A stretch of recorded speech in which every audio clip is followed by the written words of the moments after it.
How is it going? This is going to be a weird stream, I think.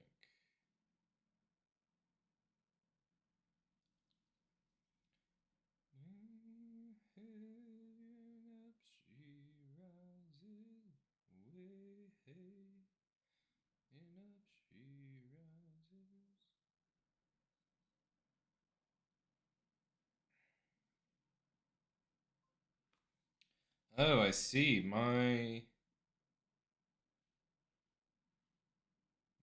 Twitch stream does have ads now. That is annoying. How's it going, Buffer? Check it out. I'm getting ads on my own Twitch stream. I'm streaming and I cannot watch myself stream. How's my audio sounding? Cuz I don't have my fancy mic set up right now.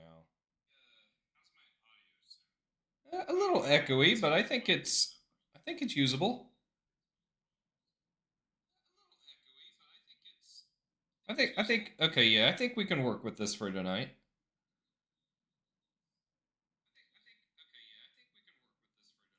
Yeah. All right. I think that's good. How's it on the YouTube? Let's check out my YouTube. Ooh. Ooh, YouTube. My YouTube stream is choppy. Why is my YouTube stream choppy? Oh man.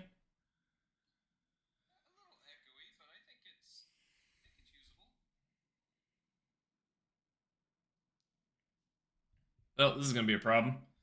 I gotta figure out YouTube. I'm in a different room today, as you can probably clearly tell. How do I fix YouTube? And I've got a whole completely different setup, so I have no idea why everything has gone to crap.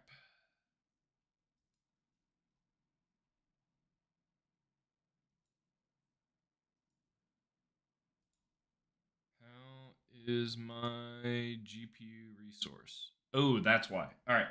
Wait a minute. All right, so I don't think I'm gonna get to record today. Oh, I really want to record though. Why is it struggling so hard? Hang on, YouTube.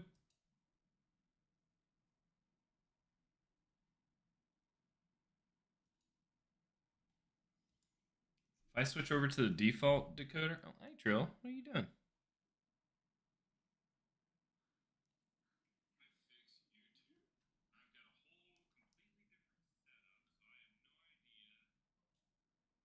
Trill's here. Oh, he's slightly out of range. I put a chair right there so you guys could see him. So what did he do? He decides to sit right there, like the twerp he is. All right, I apologize, YouTube, for the technical difficulties. I am still trying to figure this out. My GPU is at 100%, so that is clearly the problem. Do I really have to stop recording? That kind of sucks.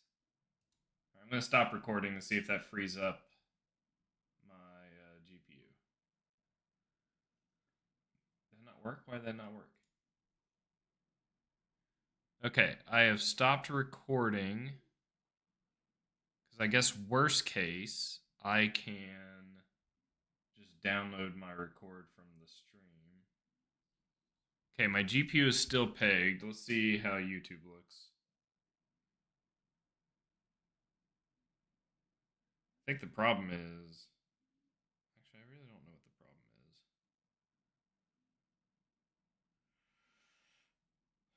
This is going to be a disaster.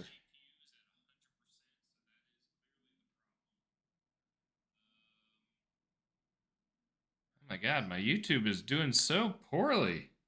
All right, so maybe I need to scale the output down. What's the resolution at right now? Is it 1440p? I'm guessing.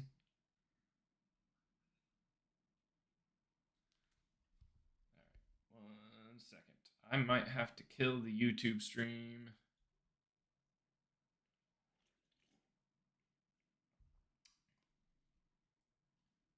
Reuse output video encoder. Yeah, this is what I want. Oh, this might be the problem. Main.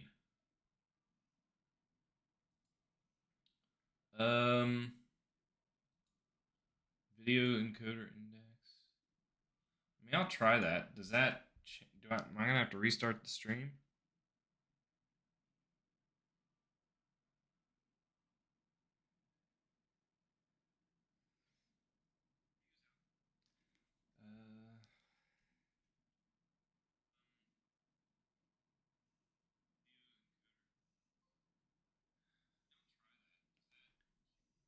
Oh wait, that's a good point. Hey, this is like officially day 4. When I started calling out for a monster to sponsor my game.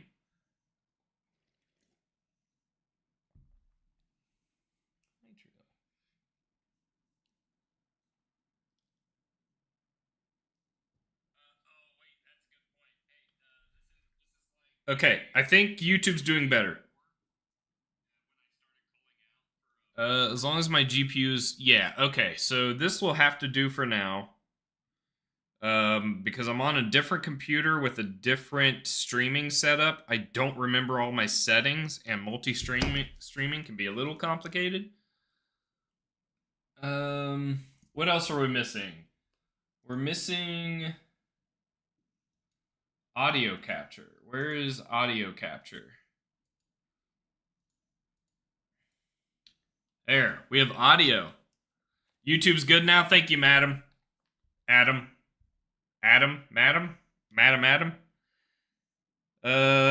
I'm also not streaming vertically today to see if, well, you guys will see. All right.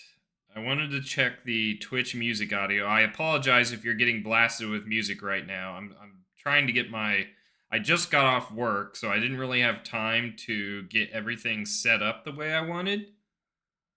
And all of this is because I got rid of the desk I was using in my office, and I purchased a new desk, but the new desk won't be here for like another month.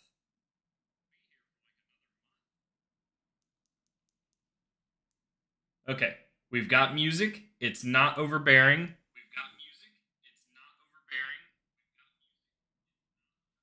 Is it, in fact, a little too low? Oh. Apologies. Let's try that.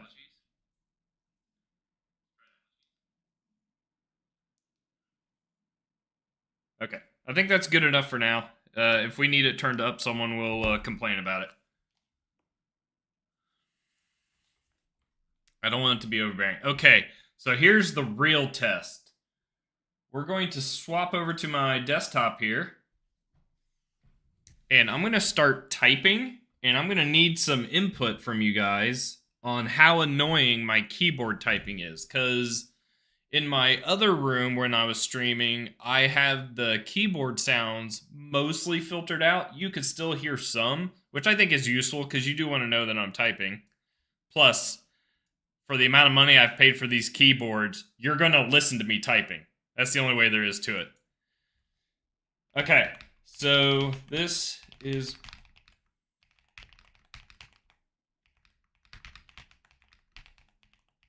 Oh, I just realized I'm not zoomed in for you guys here, am I?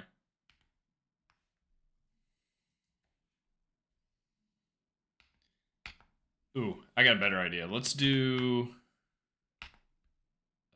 monkey type.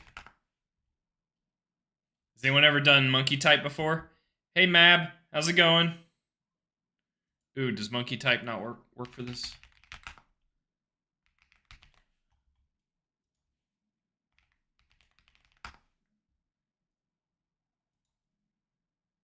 What is happening? Of course I'm not a robot. What? I always panic with these captchas because is this a stair or is this not a stair? It almost looks like a sidewalk. I'm calling it a stair. Okay, so now I need to capture motorcycle. So like, I guess that's part of the motorcycle. What about the reflection of the motorcycle? Does that count as a motorcycle? Bicycles. The fact that it keeps asking me makes me think I'm getting it wrong. Motorcycles. Jesus. Cars. Cars. I am not a robot. Oh my gosh. There we go. Also, I could do this. Okay, guys. All right. We're about to listen because I don't have. I'm obviously, if you can't tell, new room. I'm on a older mic, just my little Blue Yeti, new different computer, so none of my settings are anywhere near to what they were in my streaming room, if you will. So I don't have a lot of audio filters going on. So we're gonna see how annoying it is to type by practicing my typing speed. So you guys, after I'm done, let me know if we need to filter this down a little.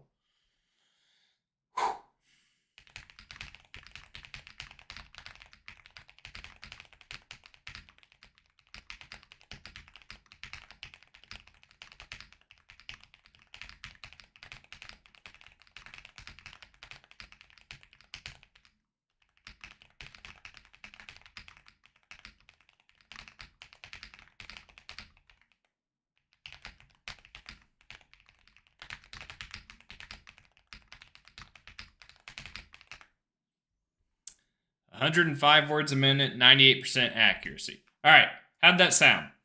Is that bearable?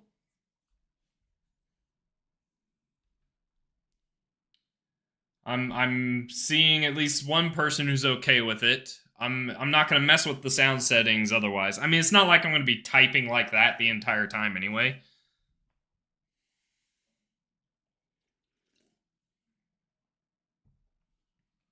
Bearable? Okay. Okay, not obnoxious. Cool. I mean, I paid like I don't want to say how much I paid, but I'll show it off real quick. This is an older keyboard. I actually don't like this one as much as my other one, but this is a I forget what you call it. It's an Odin 75. Has like a has a weight under it. And I forget I'm using tactile keys, and it has a little it has, you won't be able to see it because it's not plugged in, but it has like a little cat emoji that's like sitting there typing with you as you type, and it tracks your words per minute, which is kind of cool. My biggest complaint is it's a little thinner than some of the other custom keyboards, so there's not as much room to. This is gonna sound so bad, but I don't think there's as much room in the chassis to like chamber the keystroke audio quite correctly. So it doesn't, to me, sound as good as some of my other keyboards. But it's okay. It does perfectly fine. So, a couple things. Jamal, who was my intern back in 2024, who was on my stream a couple weeks ago on Friday, I had him look into what it would take to integrate Lua with Awen. So he's done some of that work. He sent me a pull request. I'm going to have him join me on stream at around, I think he said he's free around 6:30 Eastern Standard. It's 5:43 now, so in about 45 minutes, he's going to be joining me on stream, at least through Discord. I don't know if has his stuff set up for a video stream. And then I'm going to go over with him his pull request and provide some additional guidance for him to explore and implement the integration piece of Lua.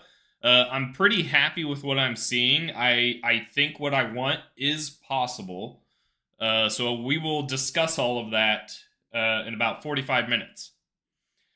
So while we are waiting, if you guys recall, last stream, which was not yesterday, Wednesday, I basically had decided QT, QML, is what I'm going to use to make a game. Why? Because I don't like Godot. I mean, that's what it boils down to. I'm just not a huge fan of Godot. I don't like that I need this somewhat clunky of an editor to run, like to code and script my application. Yes, you can use VS Code to do a lot of the GD scripting, but you still have to have like the editor running in the background for the language server. And I really just want to use like a single editor with some hot reloading, which I think Godot does support. Uh, and so what I basically landed on after we've had a few streams with me exploring and implementing my own like lower level stuff, I want to get something done. I could spend weeks just coding up code to eventually get to a point where I can make a game, or I could sit down and make a game. So I decided on Qt. Big reason, it is what I am very familiar with. I am just, I would say, I forget what I said. I think I talked about this last stream. But of the 15 years I've been doing C, I would say at least 50% of that time programming or coding was spent using Qt. So I'm very familiar with the APIs. I'm intimately familiar. I have modified custom internal code of Qt's, recompiled it, relinked it, and all that fun stuff. So I'm just very familiar with it. So one thing that I would say when it comes to making a game or working on a project is I mean, you're going to have all the reasons in the world to do however you want to do it. Some of it might just be for learning, for fun, that kind of thing. But if you are truly trying to make a product, you're truly trying to get it done and out the door, personally, I would strongly recommend use what you're comfortable with, what you're productive with, because you don't want to spend all of your time, churning, trying to like learn APIs, figure out why you're getting these weird errors, things like that. And what it boiled down to for me personally, I have already spent years dealing with and understanding and learning how Qt works under the hood, that it just made sense for me to do that. And not just Qt, but what more specifically Qt Quick slash QML. So Qt Quick, the declarative C++ implementation, and QML being the scripting language to drive that. So with all of that in mind, this was my Godot demo that I got up and running, right? I want to show you guys something. You're not gonna be able to see it immediately because I have to expose the window. Let me run it.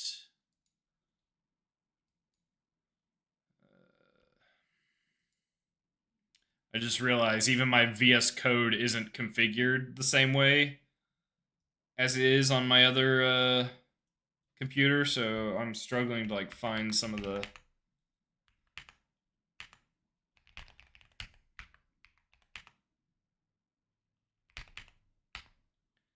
All right, so I have a window running, but you guys don't see it, so I gotta expose it in OBS.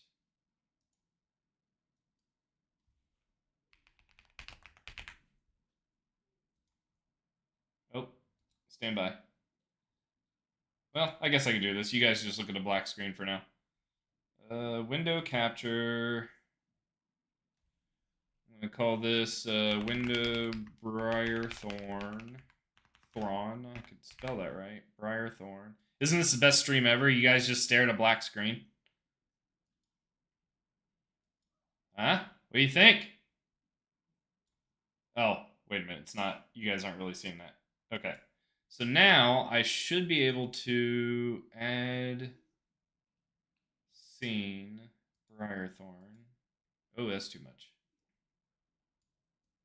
Oh, it's not updating. Stand by.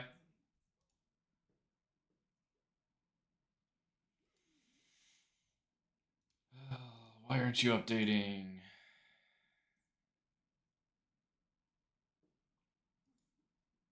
Windows.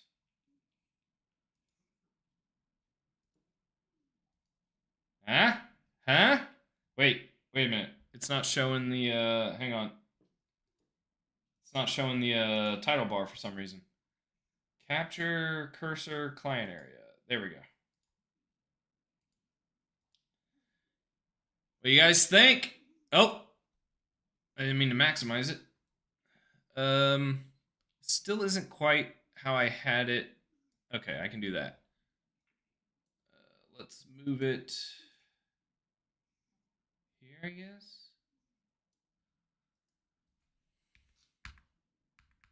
So I can range in, range out. I mean, there's not a lot here, right? I literally got this. You guys saw I got it started on Wednesday.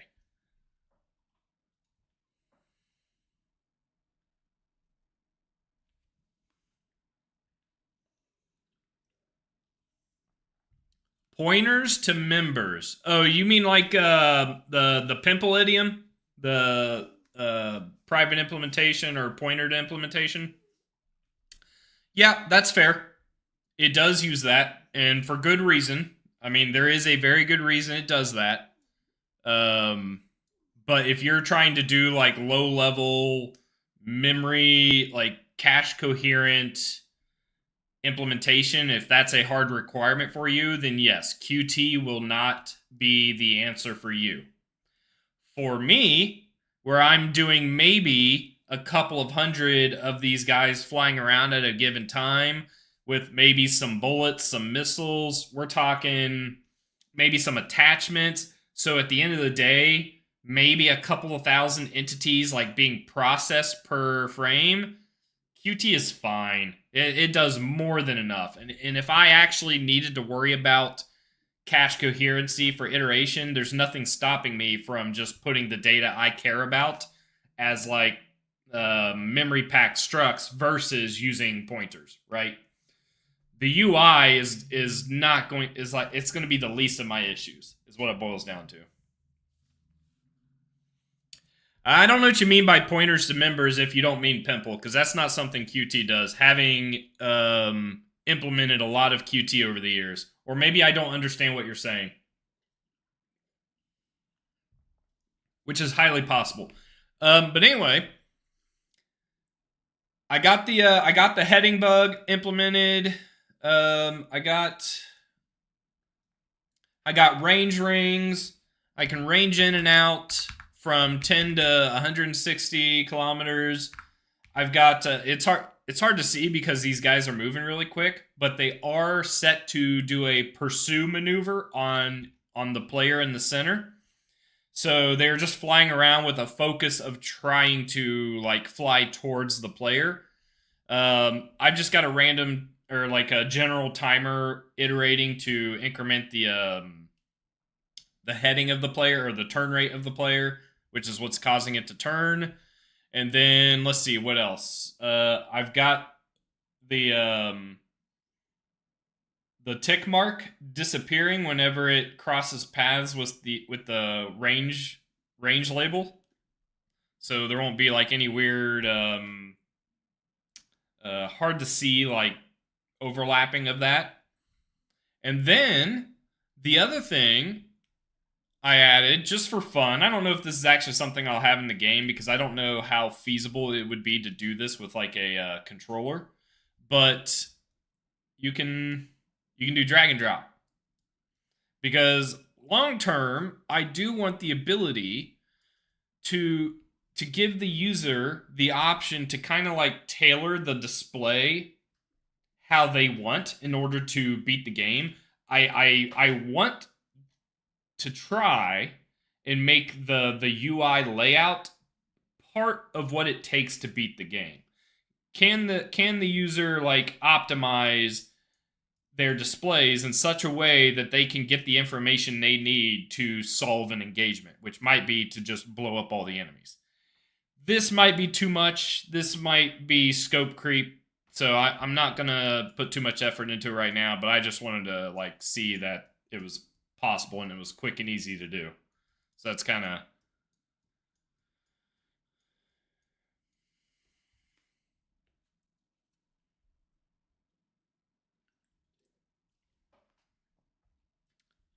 Are you just talking about referencing the member variable of a class? So like so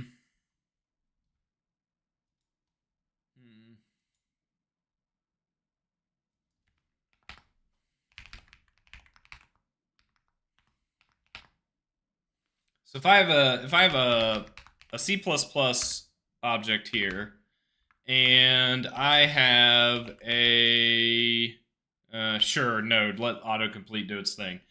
And I have a node with a member variable data. Are you talking about something like, hey, I can have a pointer to a member variable? And, oh my god, I don't know if I remember the syntax for this. And then I can have a node, and then I can, yeah, there it is. I can do something like that, right? Is that what you're saying?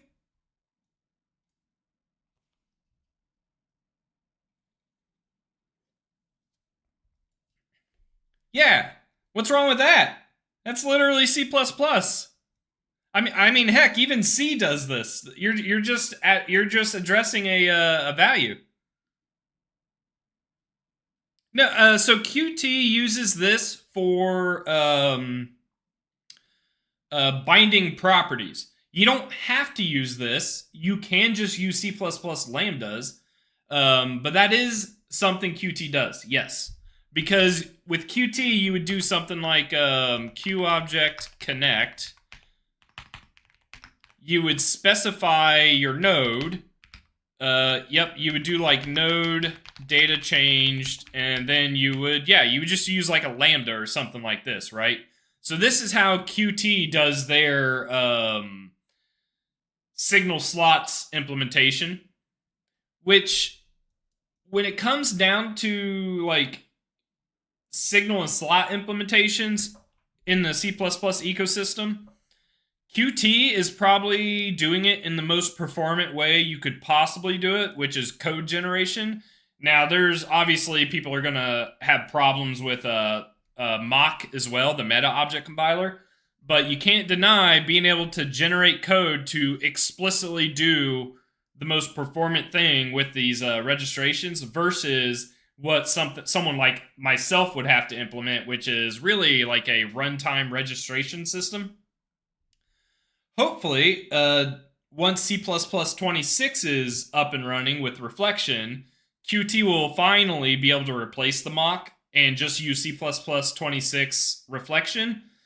But we're talking, gosh, we're probably talking another like 5 years, I'm guessing, before it's like a part of the official product. Qt has already written some blog posts about using reflection to replace mock, and I think they're close. I think they're missing one or two features to make it feasible. But that's kind of where that's at. I mean, yeah, C doesn't have classes, so it's not going to have this style of syntax. But all this is referencing a variable, right? And C does allow you to reference functions as pointers, variables as pointers. So there's not much difference here, other than the syntax, I guess. This just won't be a thing in C because you don't have member variables in C. But yeah, I would say this is the only place I am ever having to, and I'm not even using this code here, right? Like, I'm not doing this. I'm just doing this. So this is the only time I'm using a pointer to a member variable, which is to just reference a compile time, not a runtime thing here, but reference a compile time address, which is an offset of this pointer, right?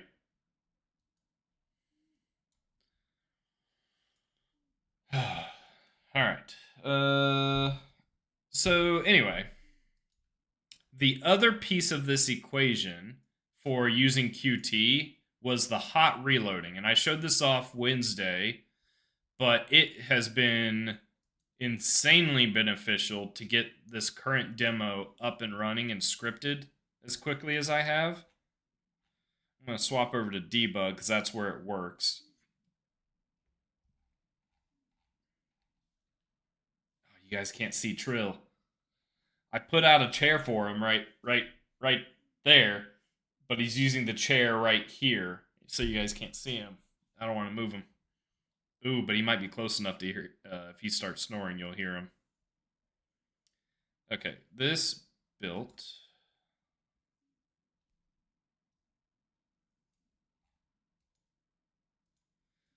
I gotta remember what the syntax is. We need the crap.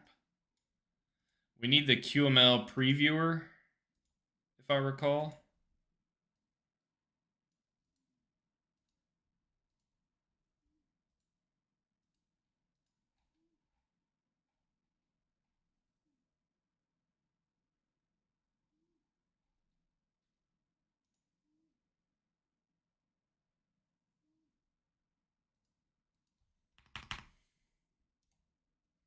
And then we need to pass in our executable.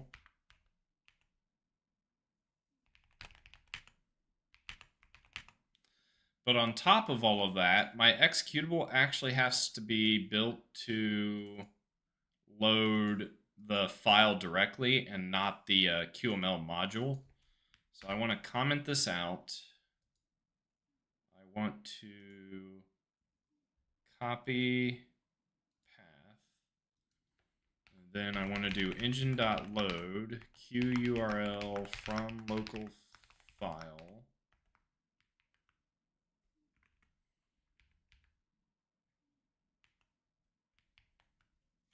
Build that.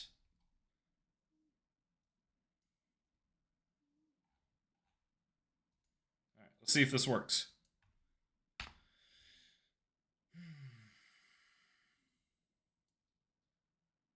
Crap, you guys don't see.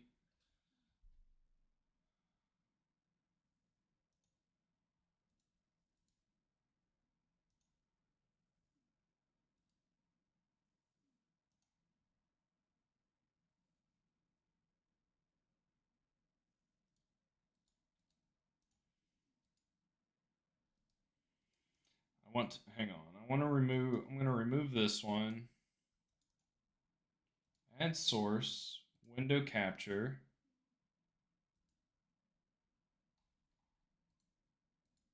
We'll do this. Change the properties. Do this.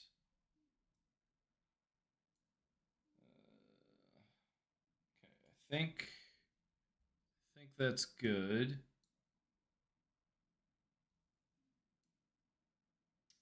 It's not quite what I wanted. Nope. Yeah, this is what I wanted. Okay, perfect. So I can do this. I also added a little debug display just to kind of see how much memory I was consuming and how fast it was running. You are not going to see this go above 240 because Qt synchronizes your rendering output to the frame rate of your display. So I'm running a couple of OLED 240 hertz monitors, so this isn't going to go above 240. So hopefully you guys see that now. Except I want to do this in such a way that you can also see the hot reload. So maybe I put it down here. Maybe that's the best solution. If I do that, what happens if I do this? Okay, cool. All right. So the other reason I decided to go with Qt and QML was for this, which I think is going to be very useful for being productive. So I can come in here and background color, right? I can just click on here. Let's do a nice vibrant green, hit save, and reload. Oh my god. It reset the size of my window. Let me fix that. Look at that. Oh my god, my eyes. My eyes. This might be too much. Too much. Let's see. I have it at 1920. Let's do 1280 by 720. Try to run it again. Okay. That's a little more reasonable.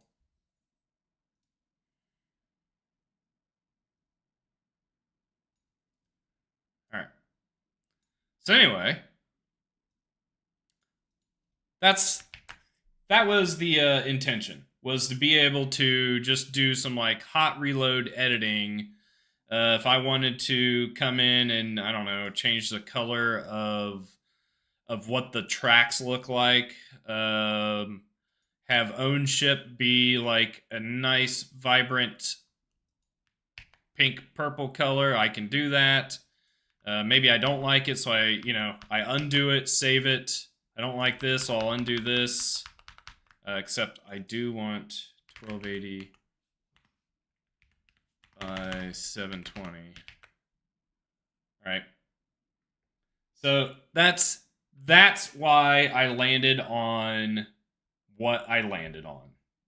It's just what I am used to, and so now I don't have to stress as much about like learning a new graphics API. I don't have to worry about layouts. I don't have to worry about how I want to render things and what platforms I need to support. It's going to support all of it.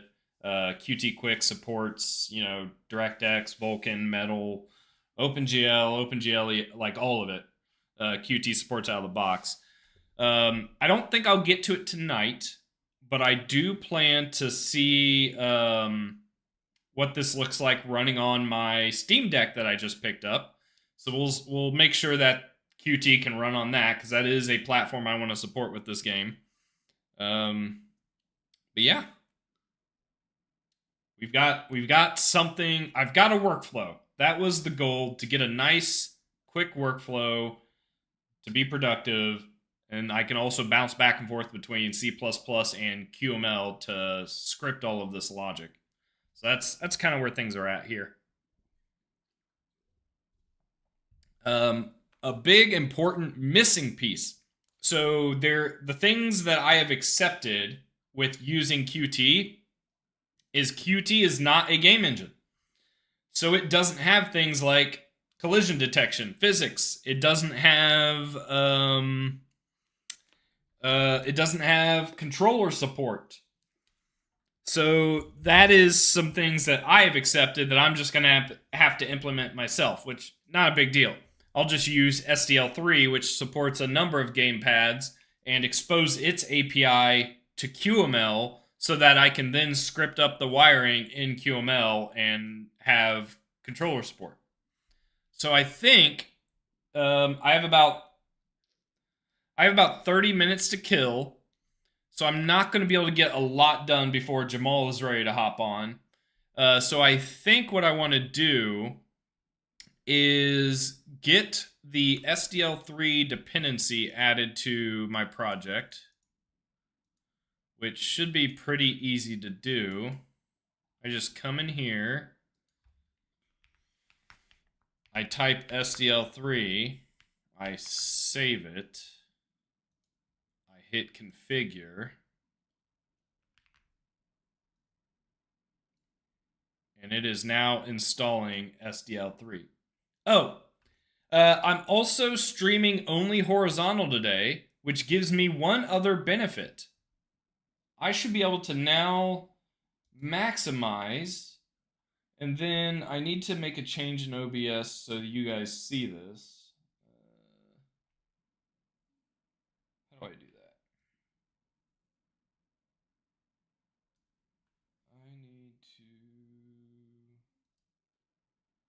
We gotta come in here. Do this.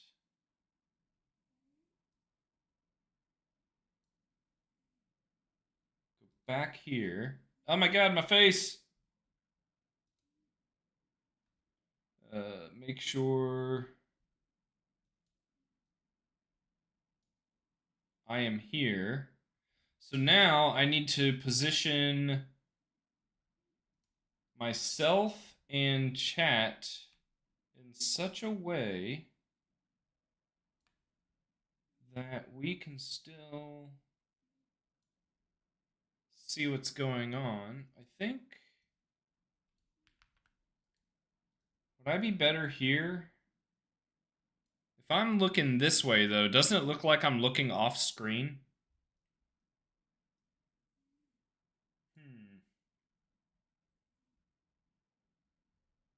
Does that matter?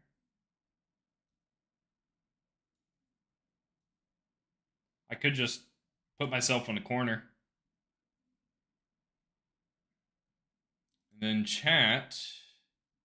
I think maybe chat goes into this corner?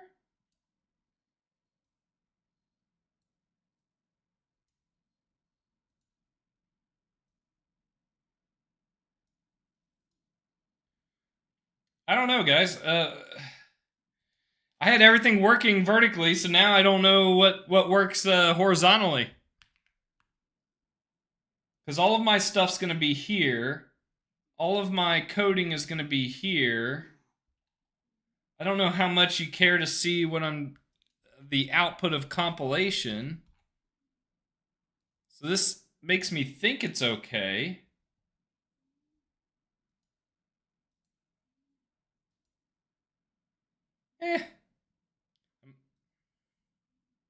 Hey, Dark, how's it going? My day's all right. New room, new setup. Old room, new setup. Trying to like get everything figured out here. So I'm gonna be here for probably the rest of this month until my new desk comes in. I guess I could do like maybe, I don't know, maybe this. Does this work? Now it looks like I'm talking to chat, even though I'm looking at my code. Oh, what if I do... Wait a minute. I've seen this before, too. What if I just do, like, what if I do something like this? And then... Oh, come on. Something like this be a little better? I just have to make... What do I have to do?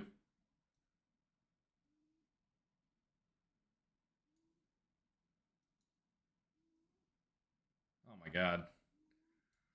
What do I do to try and like have a somewhat decent looking stream and still get it wrong? Right, this is annoying. I'm trying to find a way to like... Yeah, here we go. Okay, so I could do this.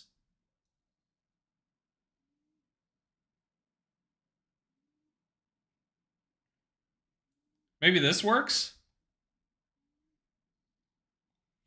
I can't tell.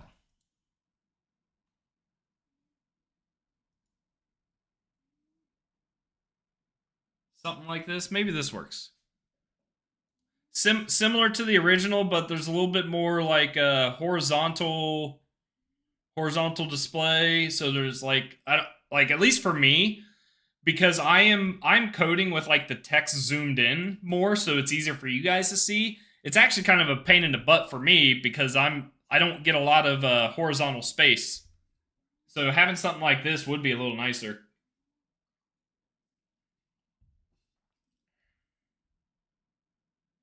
Ooh. Ooh. Where is the pets? Why don't I have the pets? It should have like told me to install them. I just realized I don't have my other theme installed either.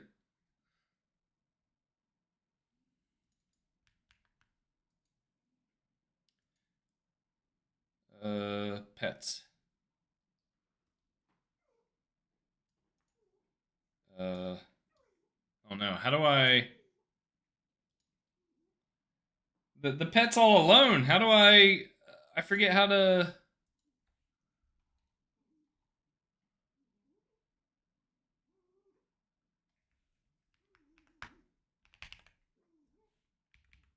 spawn pet, start pet coding session? What is a pet coding session?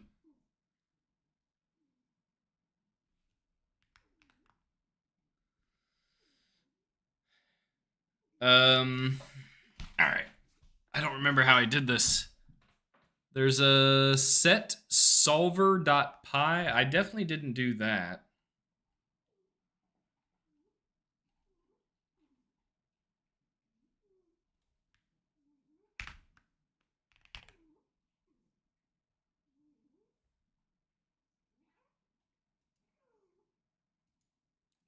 I can make the pets bigger so you can actually see them. How big's large? Ooh, do we go large or medium? Maybe we go medium.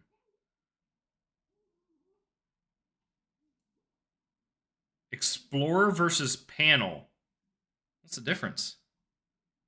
Uh-oh. Nope. I think I want Explorer. Ah, here we go. Here we go.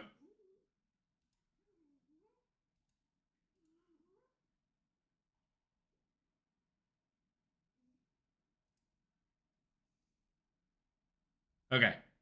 All right, we got the important stuff done. I can toss a ball.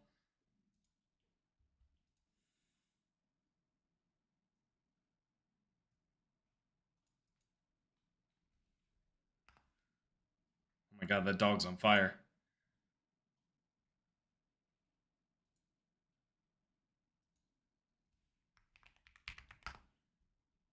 All right, we got pets.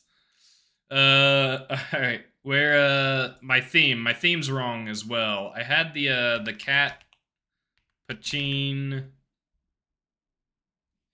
cat this one. I think I had macchiato. Then I also had the icons, I think.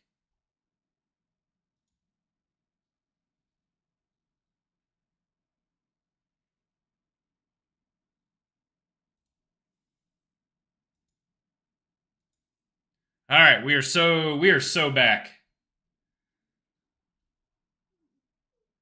And SDL3 I think finished.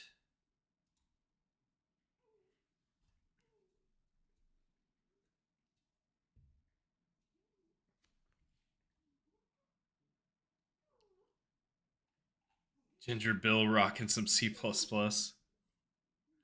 Oh no, why are the pets not showing up here? Oh, it's only here. That's right. I remember that. I haven't found a way, and I guess there's not, where I could have like the pets. Ooh, wait a minute.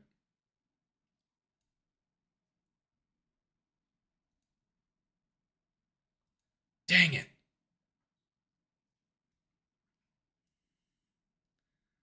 I need to put it like.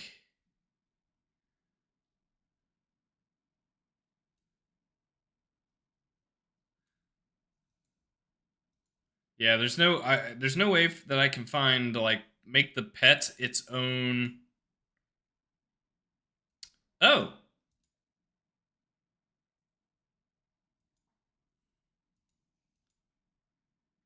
yeah, but I want the pets up while I'm actually looking at my output. All right, it'll stay there for now. Anyway, SDL3 is added. That was step one. SDL3 is added. I don't know. I need to find a more permanent solution to this file loading thing. So I don't have to like hard code d:/dev because I also want to get this up and running for Linux.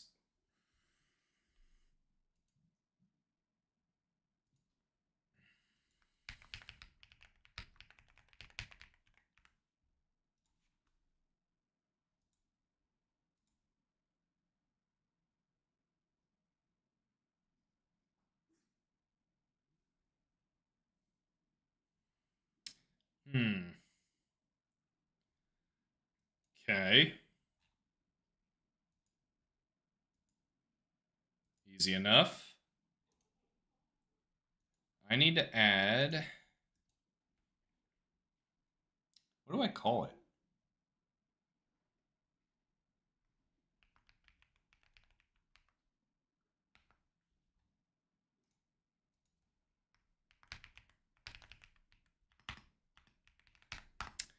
I don't have. Oh my god, there's so much I need to get set up for this project still. I don't have Clang Tidy set up. I don't have my Docker container, my dev container set up. I literally was just like, all right, we're doing QT. I want to get something up and running. Got it up and running. So I'm probably going to have to do that too. So maybe depending on how long this conversation with Jamal goes, which I forgot the time. Hang on. Let me see if he's available.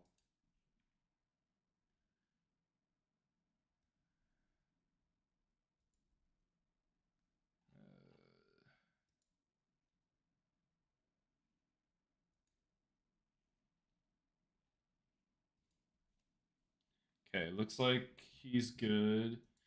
I need to make sure my Discord bubbles are going to work. I completely forgot about that. All right, not making any progress with Briarthorn, at least right now. Maybe after. I should probably do this in a regular browser. Stand by.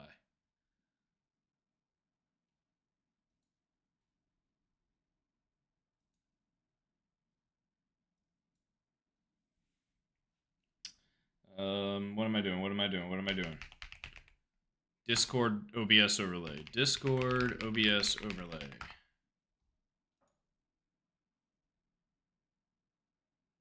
Install for OBS. I need a voice widget. I need general chat. Shows speaking users only. Show my avatar first. Copy. All right, I need to add a browser scene.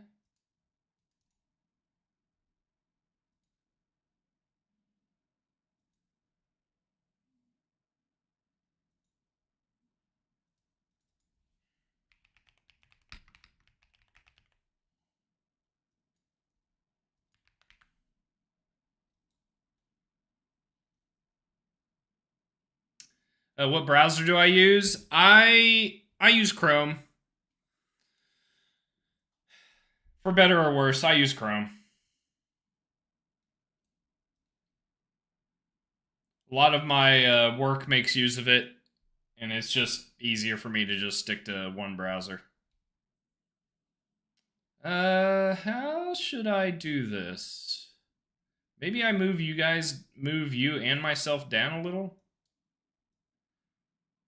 What if I put you guys here? Or do I put myself at the bottom? Maybe you guys deserve to be above me. I gotta see. Does that look good? All right. Let's. Yeah, and I'll put you guys up top, and then I will put the OBS or the not OBS Discord here. All right. I think Jamal is ready. Yeah, I've used Firefox over the years. I've had no issues with Firefox either. It's just the nature of the beast, right? All the effort has gone into making Chrome available everywhere. I mean, I have an Android phone, so it's just easier.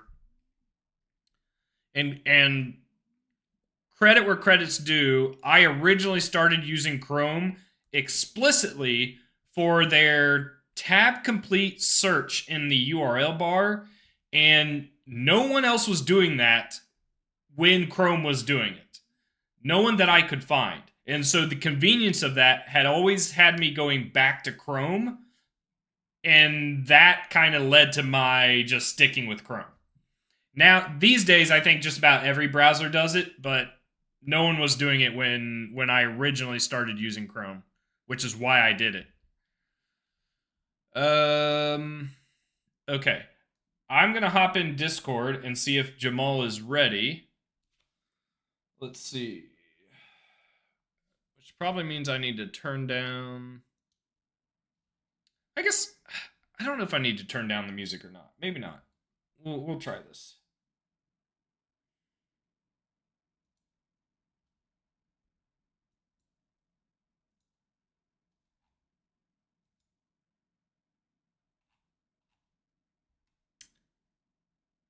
You there? All right. Test. This is a test. Can you guys see my... Oh, you barely can see it. Why can you barely see that? What is going on? Why is it so tiny? Is that by design? That might be by design. I can fix this. I promise I can fix this. If I do 400 by 300? Is that better? And then I stretch it like this. Test, test. All right. You can see that I am speaking.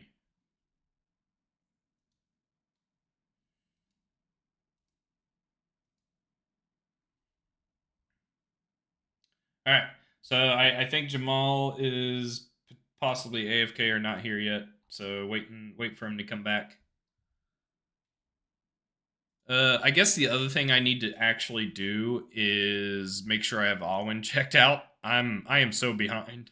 Oh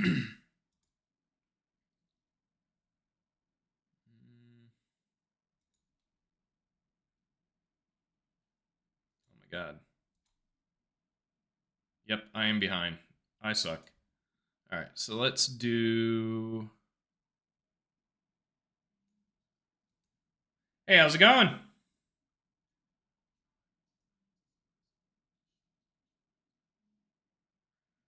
All right, no biggie.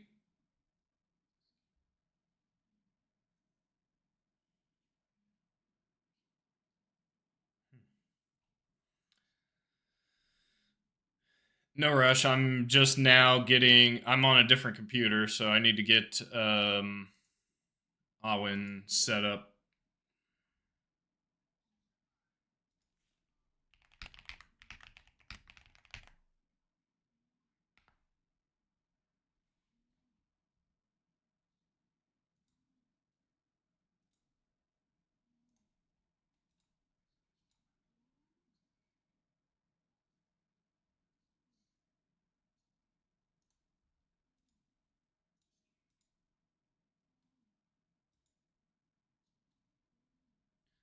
Not a big deal. Not a big deal. Let me configure.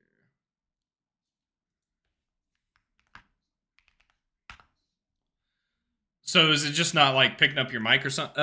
Hang on. You guys can't hear him because I am not letting you. I gotta fix that. I apologize. I have to add Discord as an audio source. Application audio.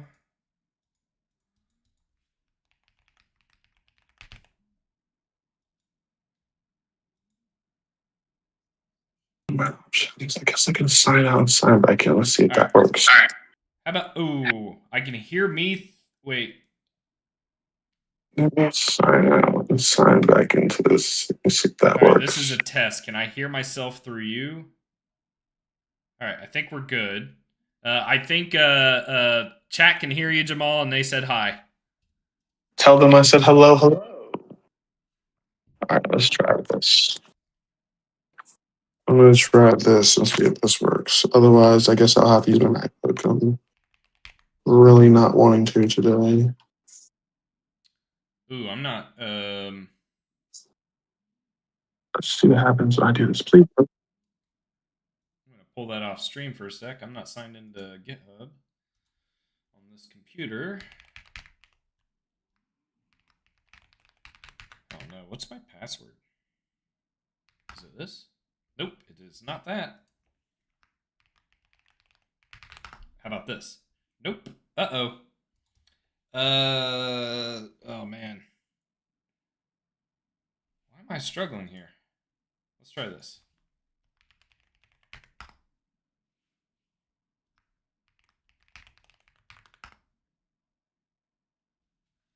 Got to approve it on the phone.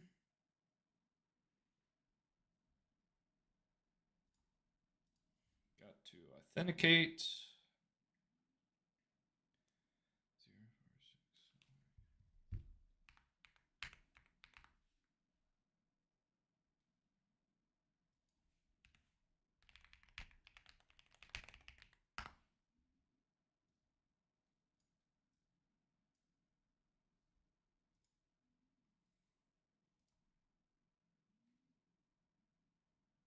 His mic's a little loud. I can fix that on my end for you guys. He doesn't have to do anything. We'll turn it down by about 5 decimals, 7 decimals. Are you there, Jamal? Nope, you left. I am talking to myself. He left. He'll be back, I hope.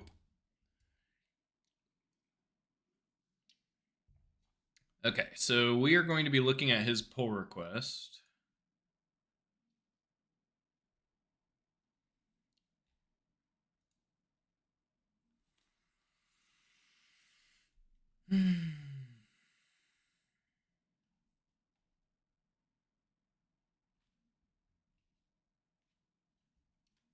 Is my stuff still building? Oh, it already built. Why did I think I needed to rebuild all my dependencies? I haven't been on this computer in a long time. Oh man, did you guys see that there's a big update coming out for Windows Subsystem for Linux? I think I mentioned this in Discord. I forget if I brought it up Wednesday. But the way I have ran my dev containers and Docker in general is I come in here, right? So this is essentially a PowerShell terminal, and if I need to enter a Linux environment, I just run WSL, and I'm in a Linux environment, right? So I should be able to do like LSB release. Is it -B or A? I always forget. -A? -A. So I am running 2510 in this WSL environment. And the whole reason I am doing this is to run Docker. So I've manually installed Docker in my YouTube video where I talk about cross-platform C++. I briefly mentioned the fact that, like, hey, I'm running Docker in WSL. Well, now it appears we're going to get WSL-C, which is effectively going to be containers on Windows using the same commands, the same API, CLI interface you would use for Docker, but with WSL-C that can run Linux Docker files. That's sick. I think that's sick. Coming from like a career background of mostly, like, I've always done cross-platform development, but I have almost always have done it on Windows, making use of Visual Studio, which in my opinion is one of the greatest development IDEs I've ever used. Biased, but the way, like, its ability to debug and how nice and easy it is to debug with it is just like bar none for me. So the fact that, like, we have WSL, I mean, the original WSL was fantastic for me.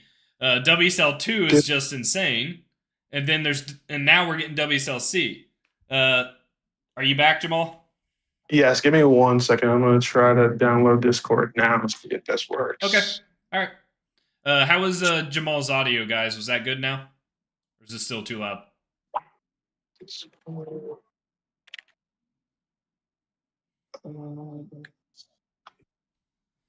There we go. That's better. Finally.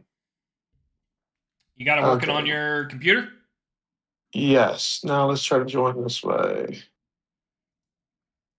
Okay. Can you hear me? Oh, yeah. You sound much better.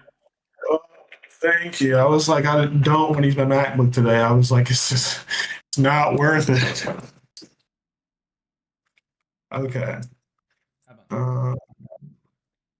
Yeah, let me. how do we want to do this? Are we wanting to do what we did before, which was you just watch my stream? I am not recording, so I have a little bit of I don't have a lot of GPU space left. I'm at 73%. Yeah, I'll watch your stream. That's fine with me. I pulled up Okay. your stream. Let me turn up the Just resolution. just just a heads up. I'm an affiliate now, and it was not under my control. But Twitch is throwing ads at people. A little annoying, and I apologize. You might run into an ad. What if I have YouTube Premium? Does that mean I'll still run Uh, into an I ad? mean, I mean, if you have a Twitch Prime and you want to avoid ads, you could send one my way. But I don't actually know how that works. I might have to. Then we'll see what happens. But if I run into a bunch of ads, I might just say screw it and do it. That's fair. I think so. It's whatever the default is. I'm able to increase the number of ads I can give you guys, which also scares me. Um, but the default I think is like 4 ads an hour, 3 ads an hour. It might be 3 ads an hour, something like that. If I turn ads off, then what ends up happening is Twitch will dictate who when the ads occur. So I just don't know which way to go with that. Which ad apocalypse is here? And it's not even like worth it. I'm making 10 cents per 180 hours of streaming. It's just not worth it. That's Chat, is his audio better now? Are you able to hear me like relative to his? I turned it down another notch, but I didn't want to turn it down too much. testing, testing. I hear you. Perfect.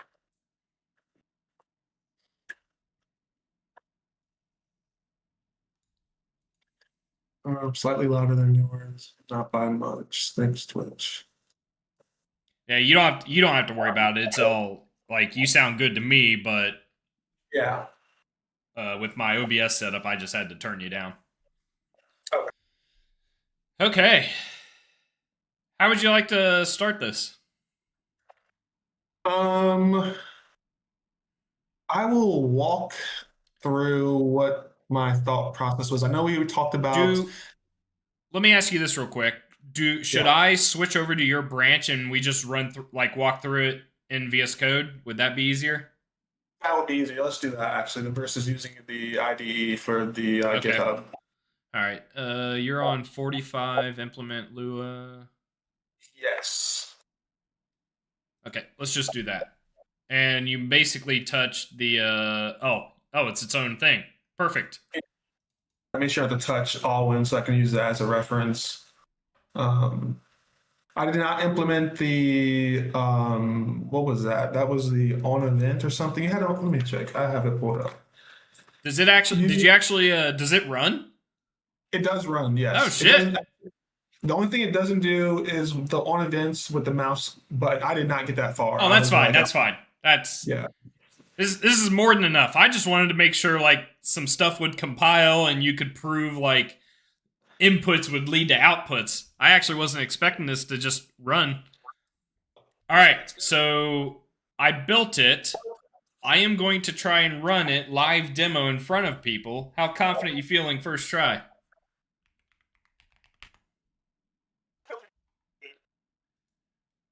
You, I you, didn't, I didn't test me. What you are you didn't. on? Well, no, that's not how this works. If we're gonna say that you got this running, well, it's time for a demo and it's time to do it first try, right? We're gonna try our best. We're gonna see what happens here. All right, I am running it, but I have to add it to OBS so everyone else can see it. That's promising.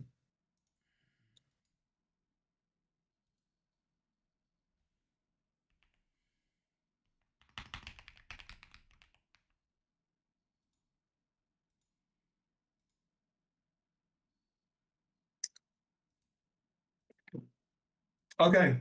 Good. This is exactly what it's supposed to look like. A box with a blue box inside of a red box. This is good.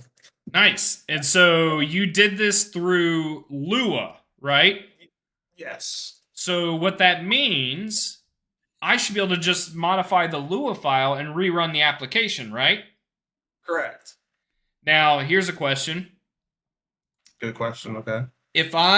Let's see, how are you loading the Lua file? I'm loading Luify in the main.cpp line. Scroll down a little bit. I apologize. Um, Right here. line. Yes, set 177. And this is what? Generated from CMake, maybe? Yes, it is. I was getting weird paths, and I just decided to generate that using CMake. Yeah, that's perfectly fine. So the thing is, if I modify this file at this location, it should still work. Yes. Okay. Well, I'm going to try this. So we got red, blue, green. I need autocomplete like that. It was so annoying having to manually type everything. Dude, so this is GitHub Copilot. I don't know if they have a free version. I am currently paying for Pro, which is $40 a month. But GitHub Copilot changed, like as of June 1st, changed how it works. So I'm afraid to use it anymore, but I still use it for the autocomplete, which is super nice. And it's context aware autocomplete. So if it sees how other stuff was being done, it can do it as well. And it gives me a new position. Yep. So, okay. So, except I want let's do a 75. Let's make it a rectangle. All right. I'm going to run the application. Holy shit. Holy shit. Look at that. Dude. Oh, let's go. Let's go. That was good. I actually tested that much. That is awesome. So, okay. Do you have rotation in? Oh, no. Okay, so I did not include rotation. I should have included rotation. Oh, dang it. That would have been so cool. No, I didn't include rotation. I'm sorry. That's okay. That's okay. It'll be implemented eventually. Okay. So, I've got a couple of questions then. We've got some discussion to have.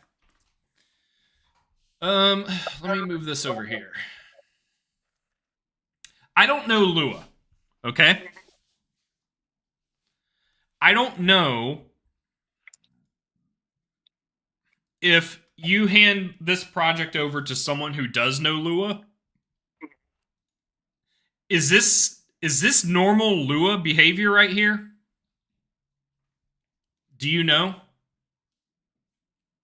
That is, to my knowledge, this looks like normal Lua behavior. So, based on the documentation I was reading, okay, returning it to an object, that seems to be normal. I thought you didn't need the return. There might be a way where you don't need to actually specify return engine. You can just do engine, but I haven't seen that quite yet. Okay. I mean, I'm perfectly fine with this. I just wanted to make sure that if we're going this Lua route, that we're not like doing it in such a way that someone who is using Awen has to learn how to use Awen's Lua and not just show up and be able to like, hey, I know Lua, I should be able to get up and running really quick, right? Yeah, right. All the examples of Lua I have seen in the past have all been like C style, where you just have a bunch of functions and you're calling a bunch of functions, you're allocating, like you're instantiating some variables, passing them into functions. I'm not used to seeing like this declarative style of syntax, if you will.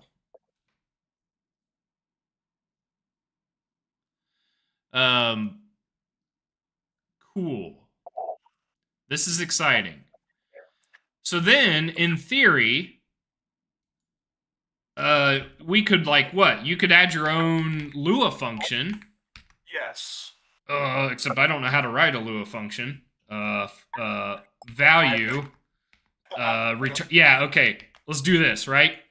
And so then I should be able to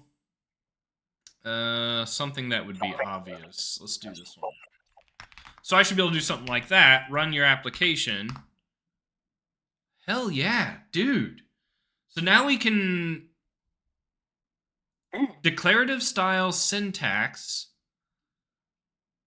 and you can add your own logic that gets processed. Yes. Oh my god. This is cool. I actually think this is really cool. This is like my dream. I want a C plus because like I've been looking and with I basically want what I have with QTQML, but with C plus plus and a lighter weight scripting engine because even QML it uses Google's V8 engine for JavaScript under the hood. So any type of like logic there. Now, to be fair, the stuff you can do with it is pretty freaking cool. But for a game, I might not need all of that, right? So this is cool. Now, oh, hang on, what are you doing? What? My cat is like biting me. He's trying to tell me something. All right. All right, give me 1 second, guys. I apologize. I'm going to see if he wants outside. I'll be right back. Come on.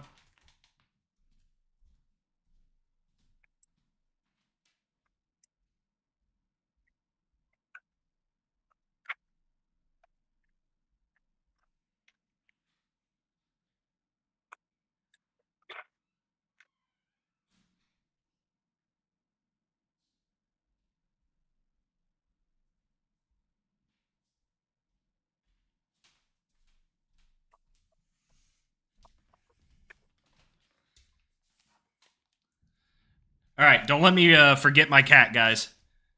Let me. I'm actually going to turn this music off so we can focus.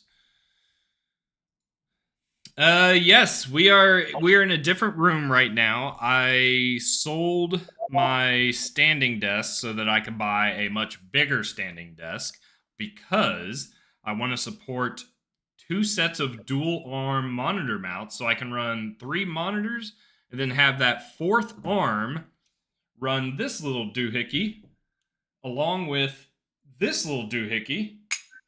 And that way I can attach a camera to a monitor arm and be able to dynamically adjust where the camera is pointing in my stream. So that's kind of where I'm at with that. But the desk is on pre-order, so it's going to be like a month before it gets here. Oh yeah, it's heavy duty. Like I was not going to skimp out on this. So it's a thick boy. So yeah, that's kind of where that's at with my room. So I'm just in my front room right now, which happens to have another desk and computer. So that's kind of where I'm at.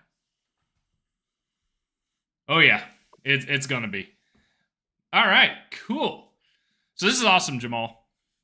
Good. I am extremely excited about this, and I think I did some reading. In theory, we should be able to get to a point if we wanted to, where I could do something like on update equals and then pass in a function like that. Yes. So that should be possible. Yes. Hell yes. That would be possible. I didn't get to quite because I wanted to make sure that for today at least, that it's generic so that eventually you can enter, what was the other one? Text, I think you had. Did I implement that? I believe I did. So you should be able to do text. Oh, really? Okay, you said we should. We're doing it. Live demo part 2. All right, so I should be able to, in my window, do text. Do you know what fields are available? The only fields are available are content, I believe. Let me double check that. I guess I could look. It's literally right here on the left. The comment apps and then set text. Text. Yeah. Okay, so text equals hello chat. Maybe a size. I assume position as well. Yes. How do I know? It should be if you go to the common properties, or not common properties. Since it's derived from a node, I think this text Okay, derived. okay. So you have position, but you don't have scale and rotation. Not yet. Nope. Okay, that's fine. That's fine. Okay, so we'll just do text for now. That's fine. I'm not seeing color either, so let's just run this, see what happens. Hey, okay, that worked. Nice. Second live demo. Yes, I want to implement the FPS counter, which I have not quite done yet. So I get the text. Do I have anything else I need to show off? I implemented text rectangle node. Oh, I should have done that too. I should have wrote a triangle, implemented a triangle as well so we could see that. I did not. The test to see. That's fine. That's fine. You've done enough to prove without a reasonable doubt to me that this is what I'm looking for. Okay. That's good. That actually was good. I'm glad it went well. I was surprising about it. Now, here's the thing. This was the easy part. Yes. I basically knew this was possible because I did some quick Googling and had a good idea it was possible, but I needed you to like actually pull in the Soul API, the library, and then and see what it looks like to get implemented. Because I want you to work on this. I want you to build this out. This would be really cool. So, let's do a code review. Oh, yeah. I saw that you changed your. So I was following old what's it called? Cling format. I see that you don't use underscores for functions. You use camel case. Oh, that's fine. That's fine. I'm not. Ignore that. Yeah, ignore that completely. And I didn't even use Clang tidy for this, so I just you're good. You're good. Don't stress. Don't stress. That's not really the review I want to do. Okay. The review I want to do is more about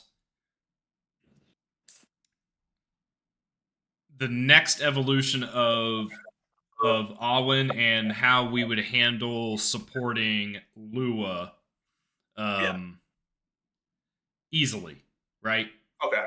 And when I say easily, I don't necessarily mean easily for me or you.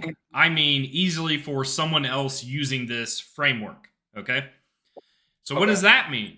That means that someone decides to write some C++ and then wants to immediately get access to it inside Lua, right? Correct. And we want to make that as painless as possible. We don't want to have like 100 pages of documentation on step by step of, hey, this is how you do it. What I want is to be able to like, hey, maybe derive from this class, or maybe register something here, and then it automatically works, right? Right. Because right now, based on your current implementation, you still have to manually process the properties, right? You have to know these properties exist on the types that you are going to parse. Yeah. Right? And that's kind of just the nature of C++ and honestly just about every programming language, unless you're like an interpreted language or a virtualized language like Java or C#. You don't have reflection yet. So we have an opportunity here to make use of some kind of reflection to generalize this solution, right? Now, we know in the, this Lua file, all of these objects that you are nesting, they are objects, right? They are Awen objects. They all have this core or base type. Right. So we can do something with this. We can implement a type erase solution here where we load all of these files or all these properties, and you just end up with like a tree of objects, not dissimilar to Qt. Surprise, surprise, the Qt developer wants to do something like Qt does. Sure. Right? Yeah. So there are things we can do to make this possible or make it easier for the developer during registration.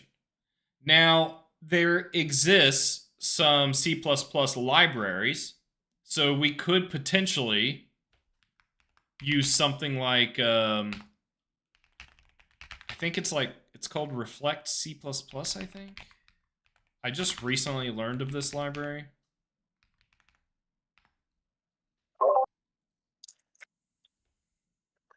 Maybe. My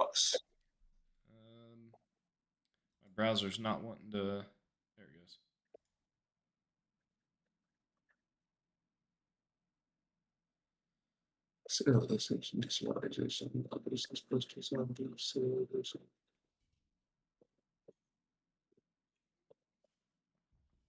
So, it supports serialization, but that's not really what we need it for. And maybe this doesn't get us what we need. This is kind of the next step, I think, for you. Yeah. Is we need to figure out how we want to handle reflection. Now, long term, we want to handle reflection using C++ 26, right? Right. But short term, we need something. Uh, Hang on 1 second. I need to check.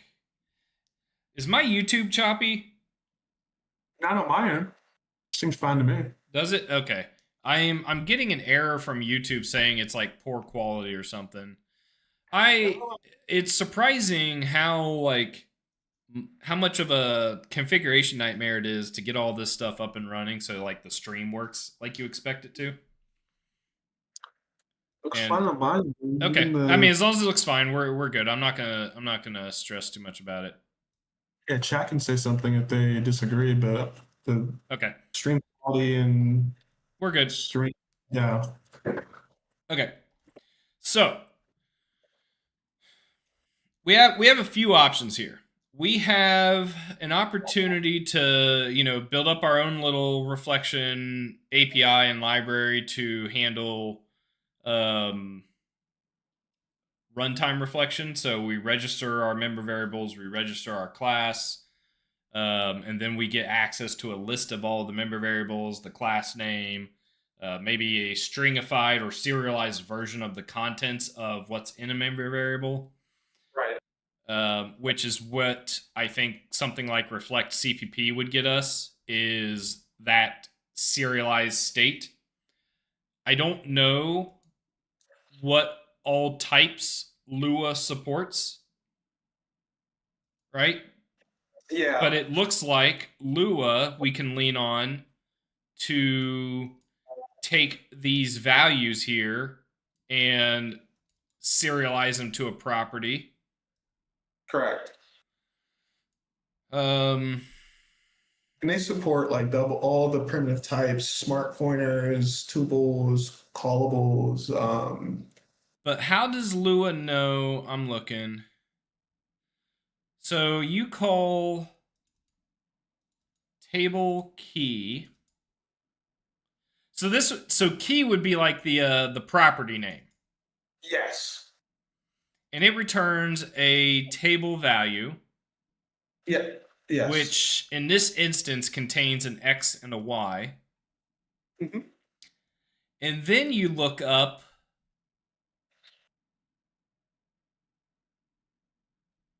wait a minute. Oh, this is a table. So this key represents the class name. Yeah, it's class name, yes. Okay. So the question I would have is, if we start looking at this from the perspective of a list of member variables versus explicit member variables, right? So this would be like a standard vector, standard string, properties, property names. Yeah, I like that. Yep, I like that. Right? And then I want to loop over the property names. That's fine. Right. If valid's false, okay. Yeah. Um, Well, you wouldn't do anything. Otherwise, we would do. I'm curious to see what this does here. Okay, so the autocomplete's helping me. So it looks like Lua Yeah. gives you access to what these types are, right? Correct. Yeah. Perfect. Okay. Yeah, that actually is what I would do. Yeah. I wouldn't throw an error, but okay. So what we can do then is we can create our own property system in Awen and to translate Soul's API to handle parsing Lua automatically for us, such that I don't have to rewrite or I don't have to like add a new translation function for every new type we implement. We can do this in Right. such a way where every time I implement a new class, this will just automatically work. So I can show off. We can do a coding session here. I don't know if chat would be interested, but we could do a coding session here where I can kind of give you a rundown of a simple property system that supports like generic types and value translations. Yeah, I have the time for it. So I Yeah, mean, you have the time? I have the time. Okay.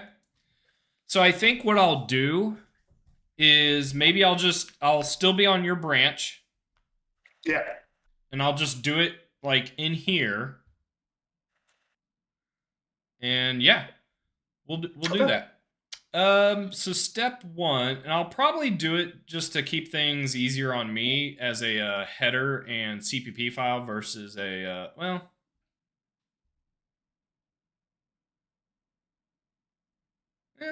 maybe I can do it as a CXX file.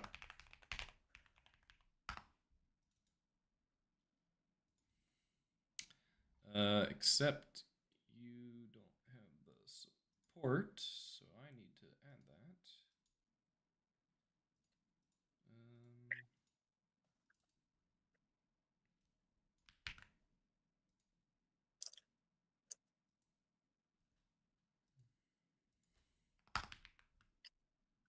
Street is so loud right now. What's wrong? Oh, the street is so loud. It's very busy today. I don't know why. Oh, I guess it is Friday.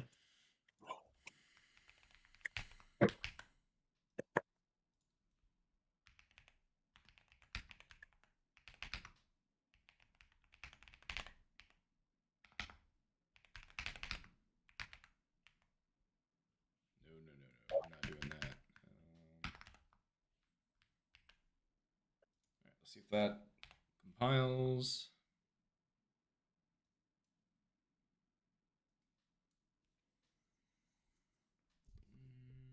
Does not provide a module interface unit or partition. It's probably because module export. Let's just do this. How about now? Dang it. Oh wait, did I? CXX modules, project name. Oh, I didn't set my target sources as CSX modules in the cmake.txt. I didn't do set that up. I am. Oh, okay. Yeah. CXX modules. Yeah, that looks right. Oh, I'm doing this in the wrong order. I think it should be export module. I'm still not used to modules. It's a learning process. It'll take time. There we go. Okay, cool. So just to give you an idea of what I want to attempt to do here. Yeah.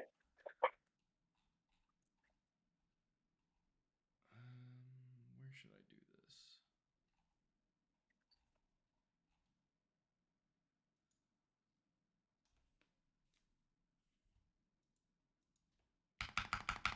We'll do it here. Okay.